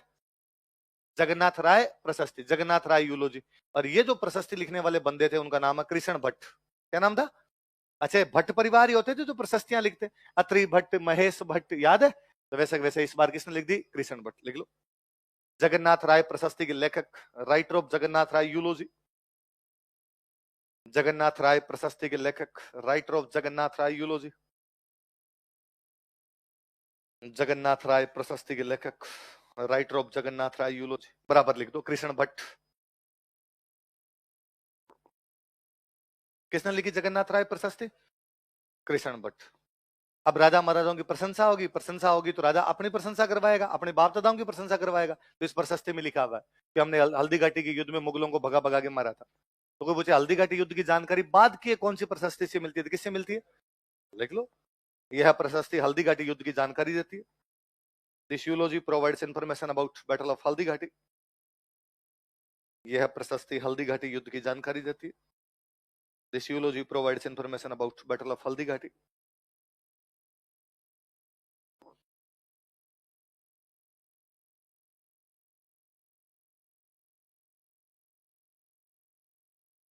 राजा जगत सिंह की धाय माँ थे। धाय माँ समझते हो ना? पालन पोषण करने वाली जो माता जी होती, जैसे पन्ना दहाई है ना? तो जो दहाई माँ थे उनका नाम था नोजूबाई। क्या नाम था? नोजूबाई। उदयपुर में विष्णु मंदिर बनवाते हैं। कौन सा बनवाते हैं? विष्णु मंदिर। पर वो नोजूबाई ने बनवाया इसलिए, और नोजूबाई पूजा पाठ करते इसलिए नाम पड़ गया नोजूबाई का मंदिर। क्या नाम पड़ गया? लिख लो। जगत सिंह की दाई। लिख लो। दाई मां नोजूबाई ने उदयपुर में विष्णु मंदिर का निर्माण करवाया था। Foster mother Nojubai built Vishnu temple at Udaipur. दाई मां नोजूबाई ने विष्णु मंदिर का निर्माण करवाया था। Foster mother Nojubai built Vishnu temple at Udaipur. Udaipur में विष्णु मंदिर का निर्माण करवाया था। Built Vishnu temple at Udaipur.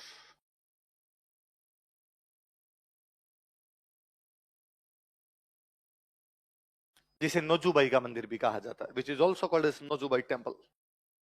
जिसे नोजूबाई का मंदिर भी कहा जाता है, which is also called as Nojubai temple, the temple of Nojubai.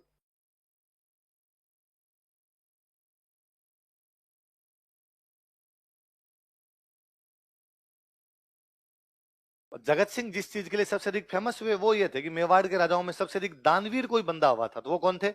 Jagat Singh. लिख लो। जगत सिंह अपनी दानवीरता के लिए प्रसिद्ध था। Jagat Singh was famous for charity. Jagat Singh अपनी दानवीरता के लिए प्रसिद्ध था। Jagat Singh was famous for charity.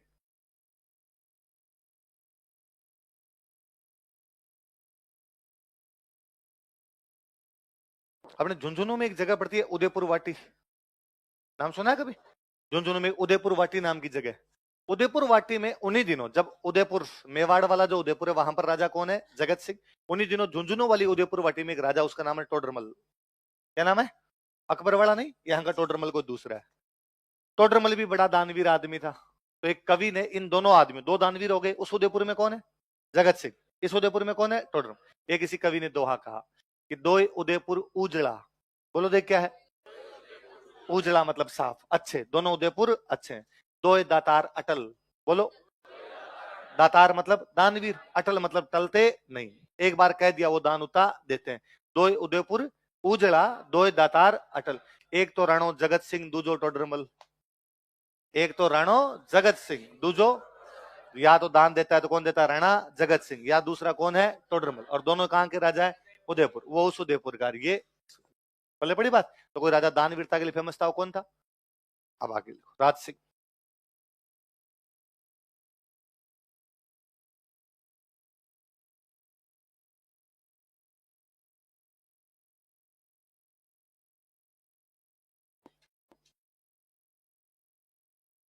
आगे राजा कौन है? राज सिंह।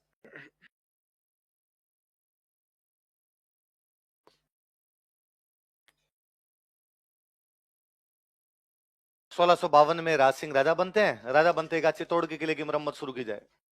चित्तौड़ के किले का पुनर्निर्माण करवाया गया। लिखो, चित्तौड़ किले का पुनर्निर्माण शुरू करवाया गया। They started reconstruction of Chittor fort.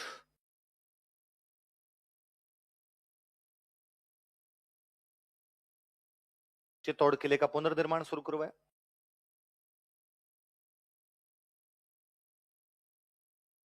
तो कहते जहांगीर को समाचार, अच्छा मेवाड़ वालों ने पुनर्निर्माण तो शुरू कर दिया था जगत सिंह के टाइम में।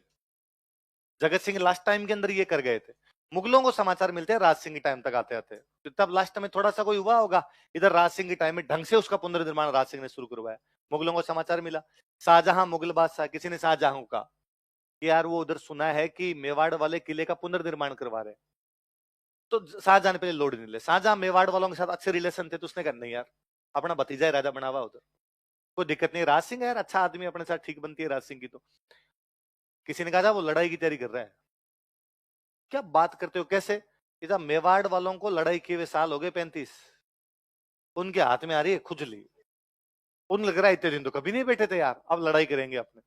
तो उसने अपना एक बंदा भेजा, एक दूत भेजा यहाँ पे, चंद्रभान। कौन दूत है? चंद्रभान को दूत बना के भेजा। उसने आगे पूछा कि तुम किले की मरम्मत करवा रहे हो? कहा करवा रहे हो। इसका मतलब समझते हो कि हाँ? अरे इसका मतलब तुम संधि तोड़ रहे हो। एग्जैक्टली वही कर रहे हैं, आपको तो पता भी चल गया। अरे संधि तोड़ने का मतलब तुम लड़ाई की तैयारी कर रहे हो? हाँ हम लड़ाई की तैयारी कर रहे हैं। उसने सांझा को जाकर है तो मान ही नहीं रहे, तो सांझा फिर अपना एक सेनापति भेजता है उधर से, सादुल्ला खान। कौन भेजता है? सादुल्ला खान। तब ये बीच में वापस ये संधि करते हैं, वो सेना आती है उधर से, छोटी मोटी लड़ाई होती है, वापस संधि करते हैं, तो जो पुनर्निर्माण हो रहा था उसको क्या करते हैं? रोक देते हैं। लिखो, शाहजहां ने सादुल्ला खान को भेजकर इसको रुकवाया। Shahjahan stopped it by sending Sadullah Khan. Shahjahan ने सादुल्ला खान को भेजकर इसे रुकवाया।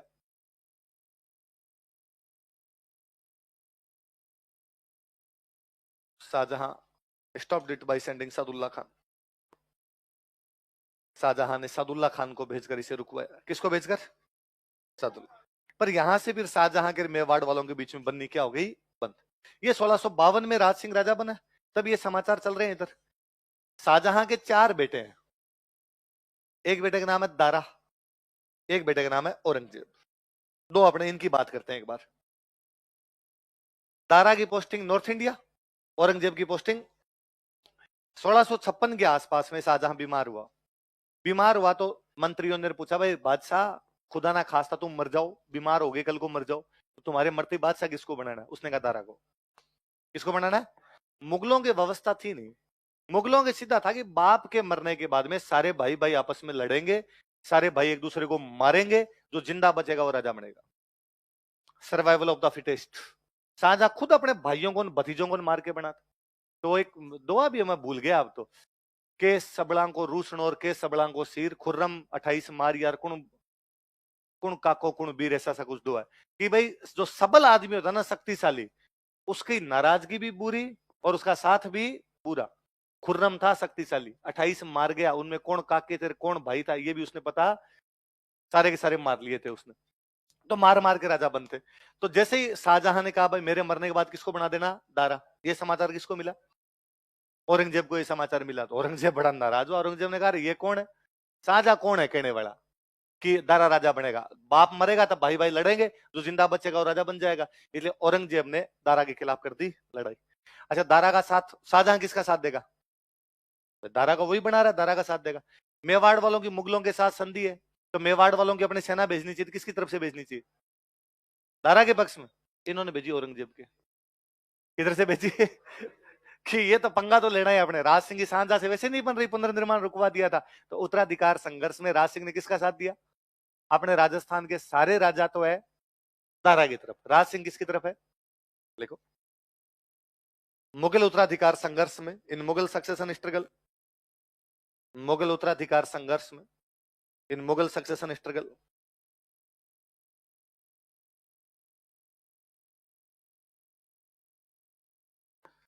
इसने औरंगजेब का साथ दिया था। He supported Aurangzeb. इसने औरंगजेब का साथ दिया था। He supported Aurangzeb.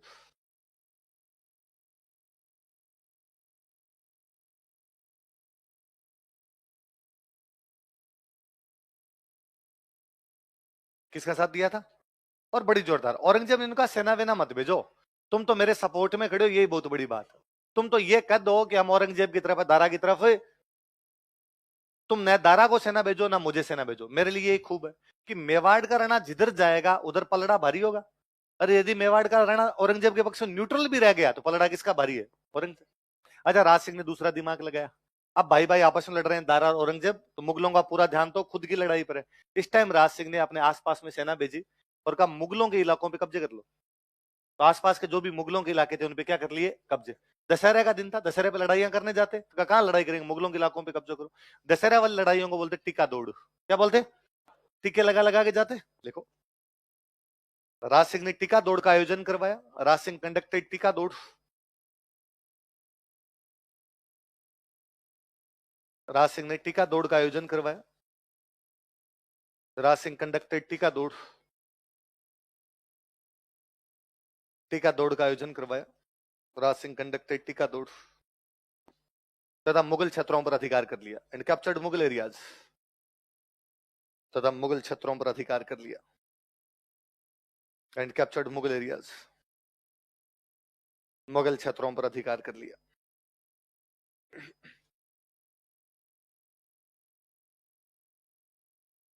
मुगल क्षेत्रों पर क्या कर लिया?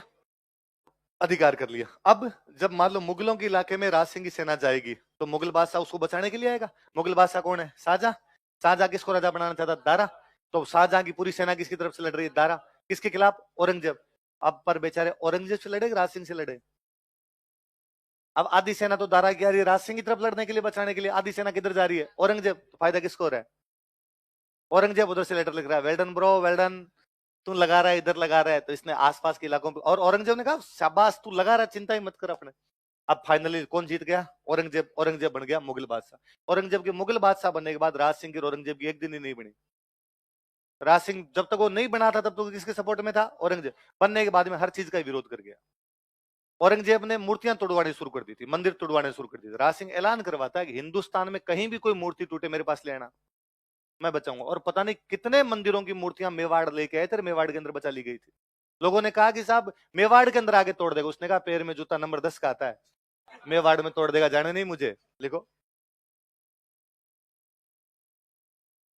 औरंगजेब के खिलाफ हिंदू देवी देवताओं की मूर्तियों की रक्षा की थी।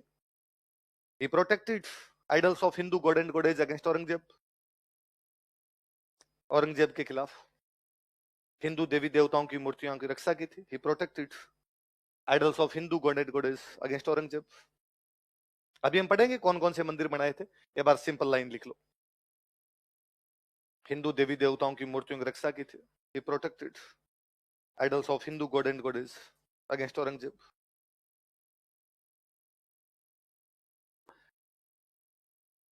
औरंगजेब ने हिंदुओं पे एक टैक्स लगा दिया था, जजिया। कौन सा लगाया? मुसलमान राजाओं के सिंपल सा सिस्टम था कि हमारे राज्य में जो भी रहेंगे वो मुसलमान ही होने चाहिए। मुसलमानों के अलावा और किसी को हमारे राज्य में रहने का अधिकार।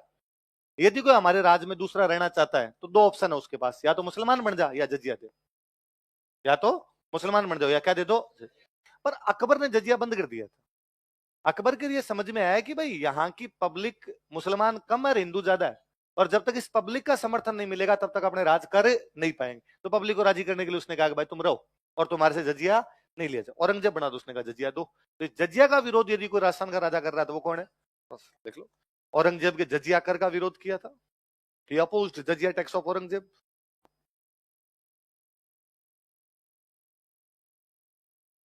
औरंगजेब के जजिया कर का विरोध किया था। He opposed jizya tax of Aurangzeb.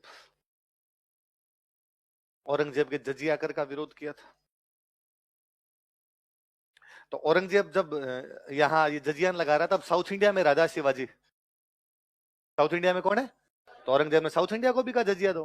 Shivaji को उसने मैसेज कर दिया जजिया भेजो। तो शिवाजी लेटर लिखते हैं औरंगजेब को वापस कि बादशाह औरंगजेब, मैं तुम्हें जजिया देने के लिए तैयार हूं, पर पहले तुम भाई साहब राज सिंह से ले लो। कैसे ले लो?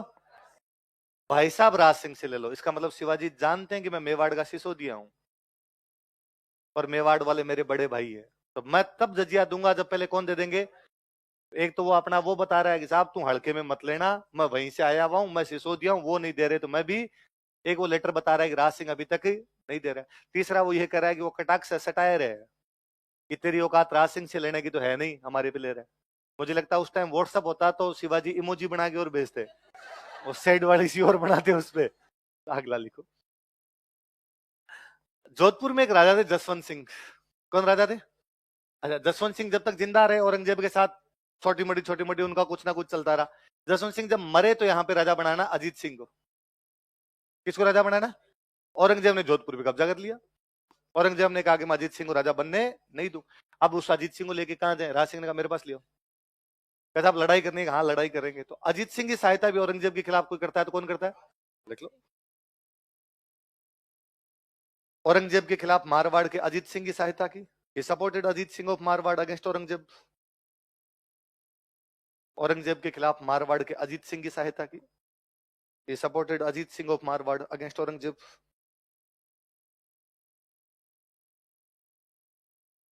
औरंगजेब के खिलाफ मारवाड़ के अजीत सिंह की सहायता की। किसकी सहायता की? मारवाड़ के। अच्छा, अच्छा, मारवाड़ वाला कौन सा वंश था? राठौड़। मेवाड़ वाले सिसोदिया, इसलिए इसका नाम पड़ा राठौड़ सिसोदिया गठबंधन। क्या नाम पड़ा? किस किस के बीच हो रहा है राठौड़ सिसोदिया गठबंधन बताओ? राज सिंह और अच्छा, किसके खिलाफ? लिख लो। इसे राठौड़ सिसोदिया गठबंधन कहा जाता। It is called as Rathore Sisodia alliance. इसे राठौड़ सिसोदिया गठबंधन कहा जाता। It is called as Rathore Sisodia alliance.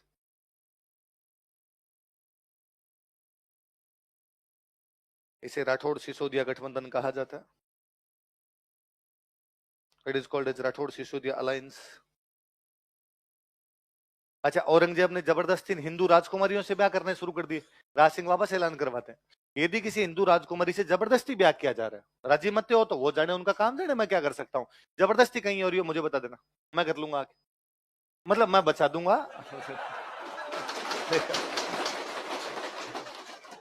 Aurangzeb के खिलाफ हिंदू राजकुमारियों की रक्षा की। He protected Hindu princesses against Aurangzeb.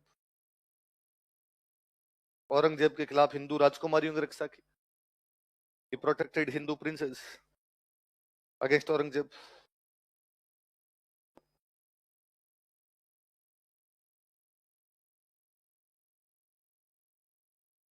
लिखो, जैसे रूपनगढ़ की राजकुमारी चारुमती। लिखो आप, फिर मैं समझाता हूं। जैसे रूपनगढ़ की राजकुमारी चारुमती, रूपनगढ़ अजमेर में जगह पड़ती है। Like princess Charumati of Rupangarh.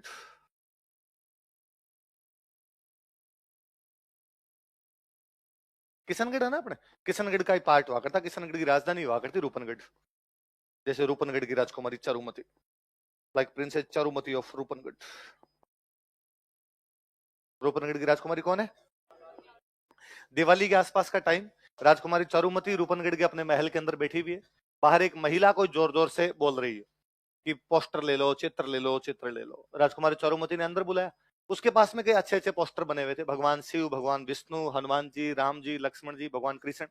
उसने हिंदू देवी देवताओं के चित्र लिए थे, कई हिंदू राजाओं के चित्र लिए, पृथ्वीराज चौहान, राणा हमीर, महाराणा प्रताप, अच्छे अच्छे चित्र, कुंभा सांगा के जो भी थे उसने छांट छांट के लिए। बुढ़िया की अच्छे, वो जो बूढ़ी महिला बाहर बेच रही थी उसकी अच्छी खासी कमाई हुई। तो उसने, महिला ने, वो दिल्ली से आई थी बेचारी, तो उसने कहा कि राजकुमारी जब तुम इतने सारी पेंटिंग मेरे से ले रही हो तो मेरे पास एक बहुत शानदार पोस्टर है, तुम्हें ये भी खरीदना चाहिए, और बड़ा पोस्टर है, तो दिखाओ। तो उसने एक बड़ा सा पोस्टर दिखाया। तो राजकुमार मुझे, ये कौन है, तुम्हें पहचाने नहीं? अरे तुम इनको नहीं जानते, मुगलिया सल्तनत के आलमगीर जहांपना औरंगजेब स्वयं है। अच्छा, ये पोस्टर औरंगजेब का, ये भी दे दे एक। उसने औरंगजेब वाला पोस्टर लिया, उस महिला को सारे पोस्टर के रुपए दिए, फिर उसको कहा 5 मिनट और बैठ। फिर अपनी सहेलियों को कहा कि अपना जूता उतारो, औरंगजेब वाले पोस्टर पे मारो। तो सब सहेलियों ने औरंगजेब वाले पोस्टर पे जूते मारे, तो पोस्टर फट गया बेचारा। पोस्टर फट गया तो उसने वो इकट्ठा किया, उस महिला को दिया कि ले जाके दे देना औरंगजेब को, चारुमती ने फाड़ा है। वो महिला गई दिल्ली, दिल्ली जाके उसने औरंगजेब को कहा ये तुम्हारा पोस्टर है, और रूपनगढ़ की राजकुमारी चारुमती चिंदी चिंदी कर दिया, टोटे टोटे कर दिए तुम्हारे पोस्टर। औरंगजेब को बड़ा गुस्सा आया। औरंगजेब ने हाथों हाथ रूपनगढ़ की लैंडलाइन पर फोन मिलाया, इतनी तारीख को इतने बजे मैं बारात लेके आऊंगा, चारुमती से ब्याह करना है। सीधा डायरेक्ट फरमान ही सुनाया उसने। रूपनगढ़ वालों की क्या औकात के औरंगजेब को मना करे। रूपनगढ़ वालों ने कहा कि सब आओ ना, उसे एक दिन पहले मिस कॉल देना, लड्डू वड्डू बना के तैयार रखेंगे हम। ये बात चारुमती को पता चली कि उसके घर वाले उसकी शादी किससे करने जा रहे हैं, उसने मना कर दिया। ये क्या तरीका होता है? और आप मेरी मर्जी के खिलाफ मेरी शादी औरंगजेब से, मेरे से बिना पूछे मेरी शादी औरंगजेब से कैसे कर सकते हो? घर वालों ने कहा कि तूने किससे पूछ के पोस्टर पढ़ा, तू भी तो कांड कर गई इसलिए करना पड़ रहा है ब्याह। राजकुमारी चारुमती ने कहा अब जो हुआ हुआ, मैं मेरी मर्जी के खिलाफ ब्याह नहीं करूंगी। समझाया उसको, देख तू ब्याह नहीं करेगी, औरंगजेब आक्रमण करेगा। उसने कहा लड़ लो, तो आक्रमण करेगा तो क्या हो जाएगा। तो भाई ने पिताजी ने कहा लड़ लेंगे, लड़ने में कोई दिक्कत नहीं है। दिक्कत दूसरी है, औरंगजेब की सेना बड़ी है, हम सब लड़ते हुए मारे जाएंगे, फिर औरंगजेब की सेना जनता की लड़कियों को उठा के ले जाएगी। जनता की रक्षा करने की जिम्मेदारी राजा की है। यदि तेरा ब्याह करके बाकी जनता की लड़कियां बचती है, जिस जनता से अपने टैक्स लेते हैं, तो तेरा ब्याह कर देना चाहिए। राजकुमार चारुमती ने कहा कि नहीं, आप मेरी मर्जी के खिलाफ मेरा ब्याह कर ही नहीं सकते, ये कोई तरीका नहीं है आपका। तो भाई को, पिताजी को, उनको गुस्सा आया, उन्होंने कहा वाह, तेरे को जो करना वो कर ले, हम तो करेंगे, वहां करेंगे ब्याह। अब राजकुमारी चारुमती सोचेगी अब क्या किया जाए, अब अपने पास में क्या तरीका बचा। और उसे याद आया कि दिन टीवी पे ऐड आ रहा था कि यदि किसी राजकुमारी से जबरदस्ती शादी की जाती है तो toll free number, helpline number पे कांटेक्ट करें। उसने राज सिंह जी के हेल्पलाइन नंबर लगाया और उनको मैसेज किया कि जिस प्रकार भगवान कृष्ण रुक्मणी का हरण करके ले गए थे और उसे अपने चरणों की दासी अपनी रानी बना लिया था, उसी प्रकार आप मुझे अपना हरण करके ले जाइए और मुझे अपनी रानी बना लीजिए। अच्छा, राज सिंह जी के पास ऐसे मैसेज आते ही रहते थे, टोल फ्री नंबर पे तो कोई मैसेज कर देना। राज सिंह जी ने पहले डीपी चेक की, राज सिंह ने लगा ये ठीक है, इंस्टाग्राम आईडी वगैरह चेक की होगी पूरा। राज सिंह जी ने वापस मैसेज किया कि शादी का दिन, तारीख, समय मुझे लिख के भेजो, बाकी मैं देख लूंगा। चारुमती ने कहा भाई इतनी तारीख को ये होने वाला है। राज सिंह जी ने अपने सारे सेनापति बुलाए और सेनापति बुला कहा कि मेवाड़ इस समय विकट स्थिति का सामना कर रहा है। सेनापति ने बोला ऐसी क्या विकट स्थिति है, अभी तो पता ही नहीं। और कहा एक अबला रानी, एक अबला महिला हमें पुकार रही है, औरंगजेब जबरदस्ती करना चाहता है और मैं वहां ब्याह करूंगा जाके, पर औरंगजेब युद्ध करेगा आके। भाई राज सिंह ने औरंगजेब के पास मैसेज किया कि भाई औरंगजेब ये शादी तू नहीं करेगा, ये शादी मैं करूंगा। अब उस घटना से थोड़े दिन पहले अपने एक जगह पड़ी जीलवाड़ा, जीलवाड़ा के पास में एक जगह रूपनगर, कौन सी जगह, वहां की एक राजकुमारी थी चंचल कुमारी, क्या नाम था। उस चंचल कुमारी से राज सिंह जी पहले जाके शादी करके आ गए थे औरंगजेब के खिलाफ। तो औरंगजेब ने भाई यार ये कदे एस फूलते कदे ओस फूलते ये नहीं चलेगा, ये कोई तरीका थोड़ी होता है, या यहाँ ब्याह मैं करूंगा। तो राज सिंह जी ने कहा यहाँ तो मैं करूंगा। तो कहा फिर लड़ाई होगी, ठीक है लड़ाई कर लेंगे। तो औरंगजेब ने कहा मैं सेना लेके आऊंगा, जो जीतेगा वो ब्याह करेगा। राज सिंह जी ने कहा देख ले। तो राज सिंह जी ने अपने सेनापतियों को कहा कि औरंगजेब सेना लेके आ रहा है, मैं ये चाहता हूं कि औरंगजेब की सेना को तब तक रोक के रखा जाए जब तक मेरे फेरे ना हो जाए, फेरे होने के बाद मैं खुद आ जाऊंगा, औरंगजेब की सेना से लड़ाई कर लूंगा। बताओ तुम्हारा क्या कहना है इस पे। सेनापतियों ने कहा कि ठीक है साहब, मेवाड़ इतने सालों से मुगलों से लड़ता है और लड़ेंगे, क्या बात है। नारी की रक्षा करना क्षत्रिय का सबसे बड़ा धर्म है, और यदि नारी ने पुकारा तो उसके लिए मर भी जाएंगे तो कोई बड़ी बात नहीं है। आप तो आराम से निश्चित होकर रूपनगढ़ ब्याह के लिए पधारे, हम औरंगजेब की सेना को अजमेर से इंच नहीं बढ़ने देंगे, अजमेर में रोक लेंगे, वहां से आगे नहीं आने देंगे। और राज सिंह जी ने कहा फिर मैं आ जाऊंगा, फेरों के बाद मैं आ जाऊंगा, यदि तुमसे ना रुका तो मैं तो आ ही रहा हूं वहां पर। अब कहा ठीक है भाई, युद्ध की तैयारियां शुरू हुई। कहा सलुम्बर समाचार भिजवाया जाए कि मेवाड़ के हरावल में कौन जाएंगे। चलो, उन दिनों सलुम्बर के सामंत है रतन सिंह चुंडावत, क्या नाम था, रतन सिंह चुंडावत नाम के सलूम। ये खानवा वाले नहीं है, खानवा वाले रतन सिंह अलग थे, ये रतन सिंह अलग है, फर्स्ट सेकंड मान सकते हो आप। तो रतन सिंह चुंडावत कहां के सामंत है, सलूम। और मेवाड़ की हरावल जब भी जाएगी तो उसमें पहले कौन जाएंगे, सलुम्बर वालों के पास मैसेज किया गया कि रतन सिंह जी, जो राज सिंह जी ब्याह करने के लिए कहां जा रहे हैं, रूपनगढ़ चारुमती से, और आपको और युद्ध लड़ने के लिए कहां जाना है, अजमेर, किसके खिलाफ, औरंगजेब। अच्छा, रतन सिंह चुंडावत के पास जब ये मैसेज गया उसी दिन खुद की उनकी शादी हुई थी। ऐसे मैसेज आज तक दो ही लोगों के पास है, या तो बॉर्डर मूवी में सुनील शेट्टी के पास, अच्छा, या सलुम्बर वाले रतन सिंह जी के पास। रतन सिंह जी ने कहा ये क्या तरीका है, मतलब राज सिंह जी खुद के ब्याह के चक्कर में लोगों के ब्याह बर्बाद करेंगे। मेरा भी तो ब्याह हुआ है आज ही, मैं कैसे जाऊं युद्ध करने के लिए, पर मैं नहीं जा रहा। ये बात उनकी रानी को पता चलती। बूंदी की एक हाड़ी रानी थी, इसका नाम था सहल कंवर। क्या नाम था, सहल कंवर नाम की, थोड़ी राजकुमारी। उसको पता चला इस बात का कि भाई उसके पति युद्ध करने से मना कर रहे हैं, और उसने कहा कि आप मना कैसे कर सकते हैं, जब मेवाड़ के धनी ने पुकारा है, मेवाड़ के राणा जी ने कहा कि युद्ध करने के लिए जाना, जाना उसने। तो उसने कहा कि भाई बात ये नहीं है, मैं आज दिन तक मेवाड़ के किसी भी युद्ध में पीछे नहीं रहा, मेरा रिकॉर्ड उठा के देखो, मैंने खूब युद्ध लड़े। राणा जी ने जहां कहां वहां लड़ने के लिए गया, आज नहीं लड़ रहे। राणा जी जब राणा जी बने थे उस दिन से लड़ने लगे। पर आज तो राणा जी को सोचना चाहिए था, मेरी शादी भी है, इस मामले में किसी दूसरे को भेजा जा सकता था, मुझे क्यों भेजा जाए।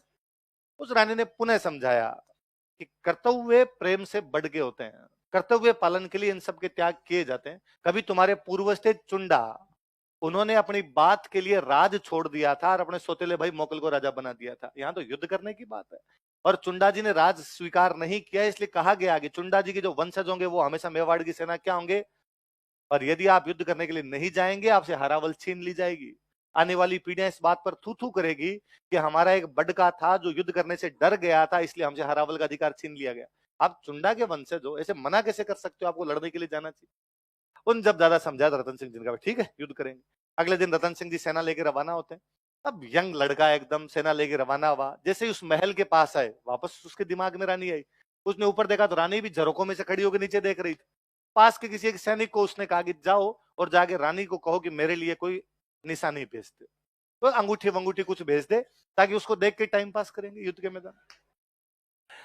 वो गया ऊपर और उसने जाकर भाई नीचे जो रतन सिंह जी खड़े हैं, रतन सिंह जी आपकी कोई निशानी मंगा रहे हैं युद्ध में ले जाने के लिए साथ में।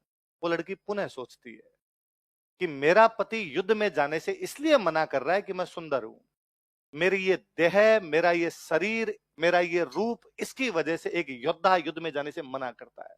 उसे लगता है कि फिर इस रूप का, इस सौंदर्य का क्या मतलब है यदि वो देश की रक्षा में आड़े आए। इस रूप का, इस सौंदर्य का क्या मतलब है कि उसका पति युद्ध करने में ना जाए। यदि आज मेरा पति युद्ध करने ना गया या युद्ध से बीच कर वापस भाग के आ गया, आने वाली पीढ़ियां इस बात के लिए मेरे पे थू थू करेगी कि एक राजकुमारी सुंदर थी इसलिए चुंडावतों से हारावल का अधिकार छीन लिया गया। उसे पुनः याद आता है कि मैं बूंदी की हाड़ी हूं, मेरी बुआ की शादी जोधपुर के एक राजा के साथ हुई थी और जोधपुर के राजा युद्ध में हार कर वापस आ गए थे। मेरी बुआ ने किले के दरवाजे बंद कर दिए थे, कैसे हारे हुए पति से अच्छा पति हो ही ना। पर अब मैं हूं कि मेरा पति युद्ध करने नहीं जा पा रहा है। उसे लगा कि यदि मेरे जिंदा रहने की वजह से मेरा पति युद्ध नहीं करना तो मेरा मर जाना बेहतर है, ताकि ये तो युद्ध करे। उन्हें सिर काट के दे दिया था। चुंडावत मांगी सेनानी, सर काट दे दियो सत्रह। वो राज सिंह के, वो रतन सिंह के पास में जब वो सिर लेके गया नौकर, उसने कहा अब ये दिए निशानी। तो रतन सिंह के होश फाख्ता हो गए, उसे लगा यार मैंने काम तो गलती कर दिया। पर कहते रतन सिंह वो जो उस लड़की के बाल थे उनको यहाँ बांध लेता, उस मुंडी को, वो जो गर्दन थी उसको। अजमेर वाले युद्ध में इतना भयंकर भयंकर लड़ता है रतन सिंह कि औरंगजेब की सेना को अजमेर से इंच नहीं बढ़ने देता, यहीं से काट काट के वापस भगाया गया था। उस युद्ध में रतन सिंह कहते लड़ते हुए मार जाते हैं। राज सिंह जी आराम से चारूमती से शादी करके पधारे। राज सिंह जी राजसमंद की पाल पर बैठ के चारूमती को एक कहानी सुनाते हैं कि अपने युद्ध से पहले क्या क्या घटना हुई थी। और राज सिंह जी कहते हैं कि ओ रतन सिंह जी अपने गले के अंदर वो मुंडी डाल के लड़े और उस युद्ध में लड़ते हुए वीर गति को प्राप्त हुई। तो जैसे युद्ध वो बात समाप्त करते हैं, चारूमती पूछती है कि फिर क्या हुआ। राज सिंह जी लंबी सांस लेके कहते हैं कि वो दोनों मर गए थे इसलिए हम दोनों बैठे हैं। उस दिन वो दोनों नहीं मरते तो आज हम दोनों साथ में। इसलिए राजस्थान वीरांगनाओं की धरती है। क्या कोई इमेजिन भी कर सकता है कि एक लड़की इसलिए अपना सर काट के दे दे कि ताकि युद्ध ना रुके, या उसका पति युद्ध में जाने से कतराए नहीं। इसलिए आज भी हम याद करते हैं कि सतरी सेनानी चाही समर सलुम्बर धीस, चुड़ामण मेली सियान ईंधन मेल्यो शीस।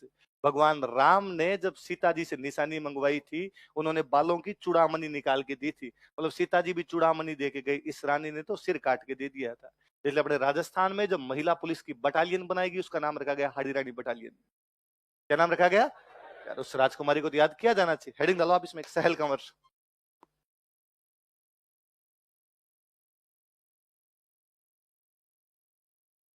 सहल कंवर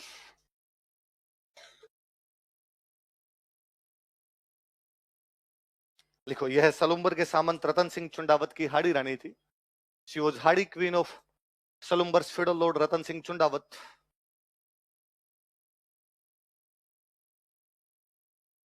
यह सलुम्बर के सामंत रतन सिंह चुंडावत की हाड़ी रानी थी। She was Hadi queen of Salumbar's federal lord Ratan Singh Chundawat. Salumbar के सामंत रतन सिंह चुंडावत की हाड़ी रानी थी। She was Hadi queen of Salumbar's federal lord Ratan Singh Chundawat. अपने पति की निशानी मांगने पर इसने अपना सर काट कर दे दिया था। She gave her own head. She gave her own head when her husband demanded a token. अपने पति की निशानी मांगने पर, अपने पति की निशानी मांगने पर इसने अपना सर काट कर दे दिया था। She gave her own head when a respondent demanded a token.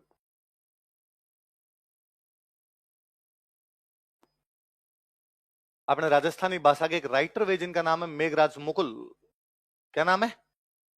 और मेघराज मुकुल ने एक कविता लिखी जिस कविता का नाम है सेनानी. क्या नाम है? सेनानी का मतलब होता है निशानी. तब कोई पूछे सेनानी कविता किस पर लिखी गई? हाड़ी रानी. किस पर लिखी गई? हाड़ी रानी. किसने लिखी? मेघराज मुकुल. या मेघराज मुकुल की हाड़ी रानी पर लिखी गई कविता का नाम बताइए तो क्या बताओगे? क्या मतलब होता है सेनानी का? निशान. लिख लो मेघराज मुकुल की कविता, पोइम ऑफ मेघराज मुकुल. ये कोई पूछ लेगा भैया ना, फ्री में पूछ लेगी सेनानी कविता किसने लिखी थी? किसने लिखी? मेघराज मुकुल. किस पर बेस्ड है ये? हाड़ी रानी सहल कमर. किसकी रानी थी? रतन सिंह चुंडावत, जो कि कहां के सामंत थे? सलूम्बर. कौन से राजा के टाइम में? महाराणा राज से. चलो बाकी कल पढ़ेंगे.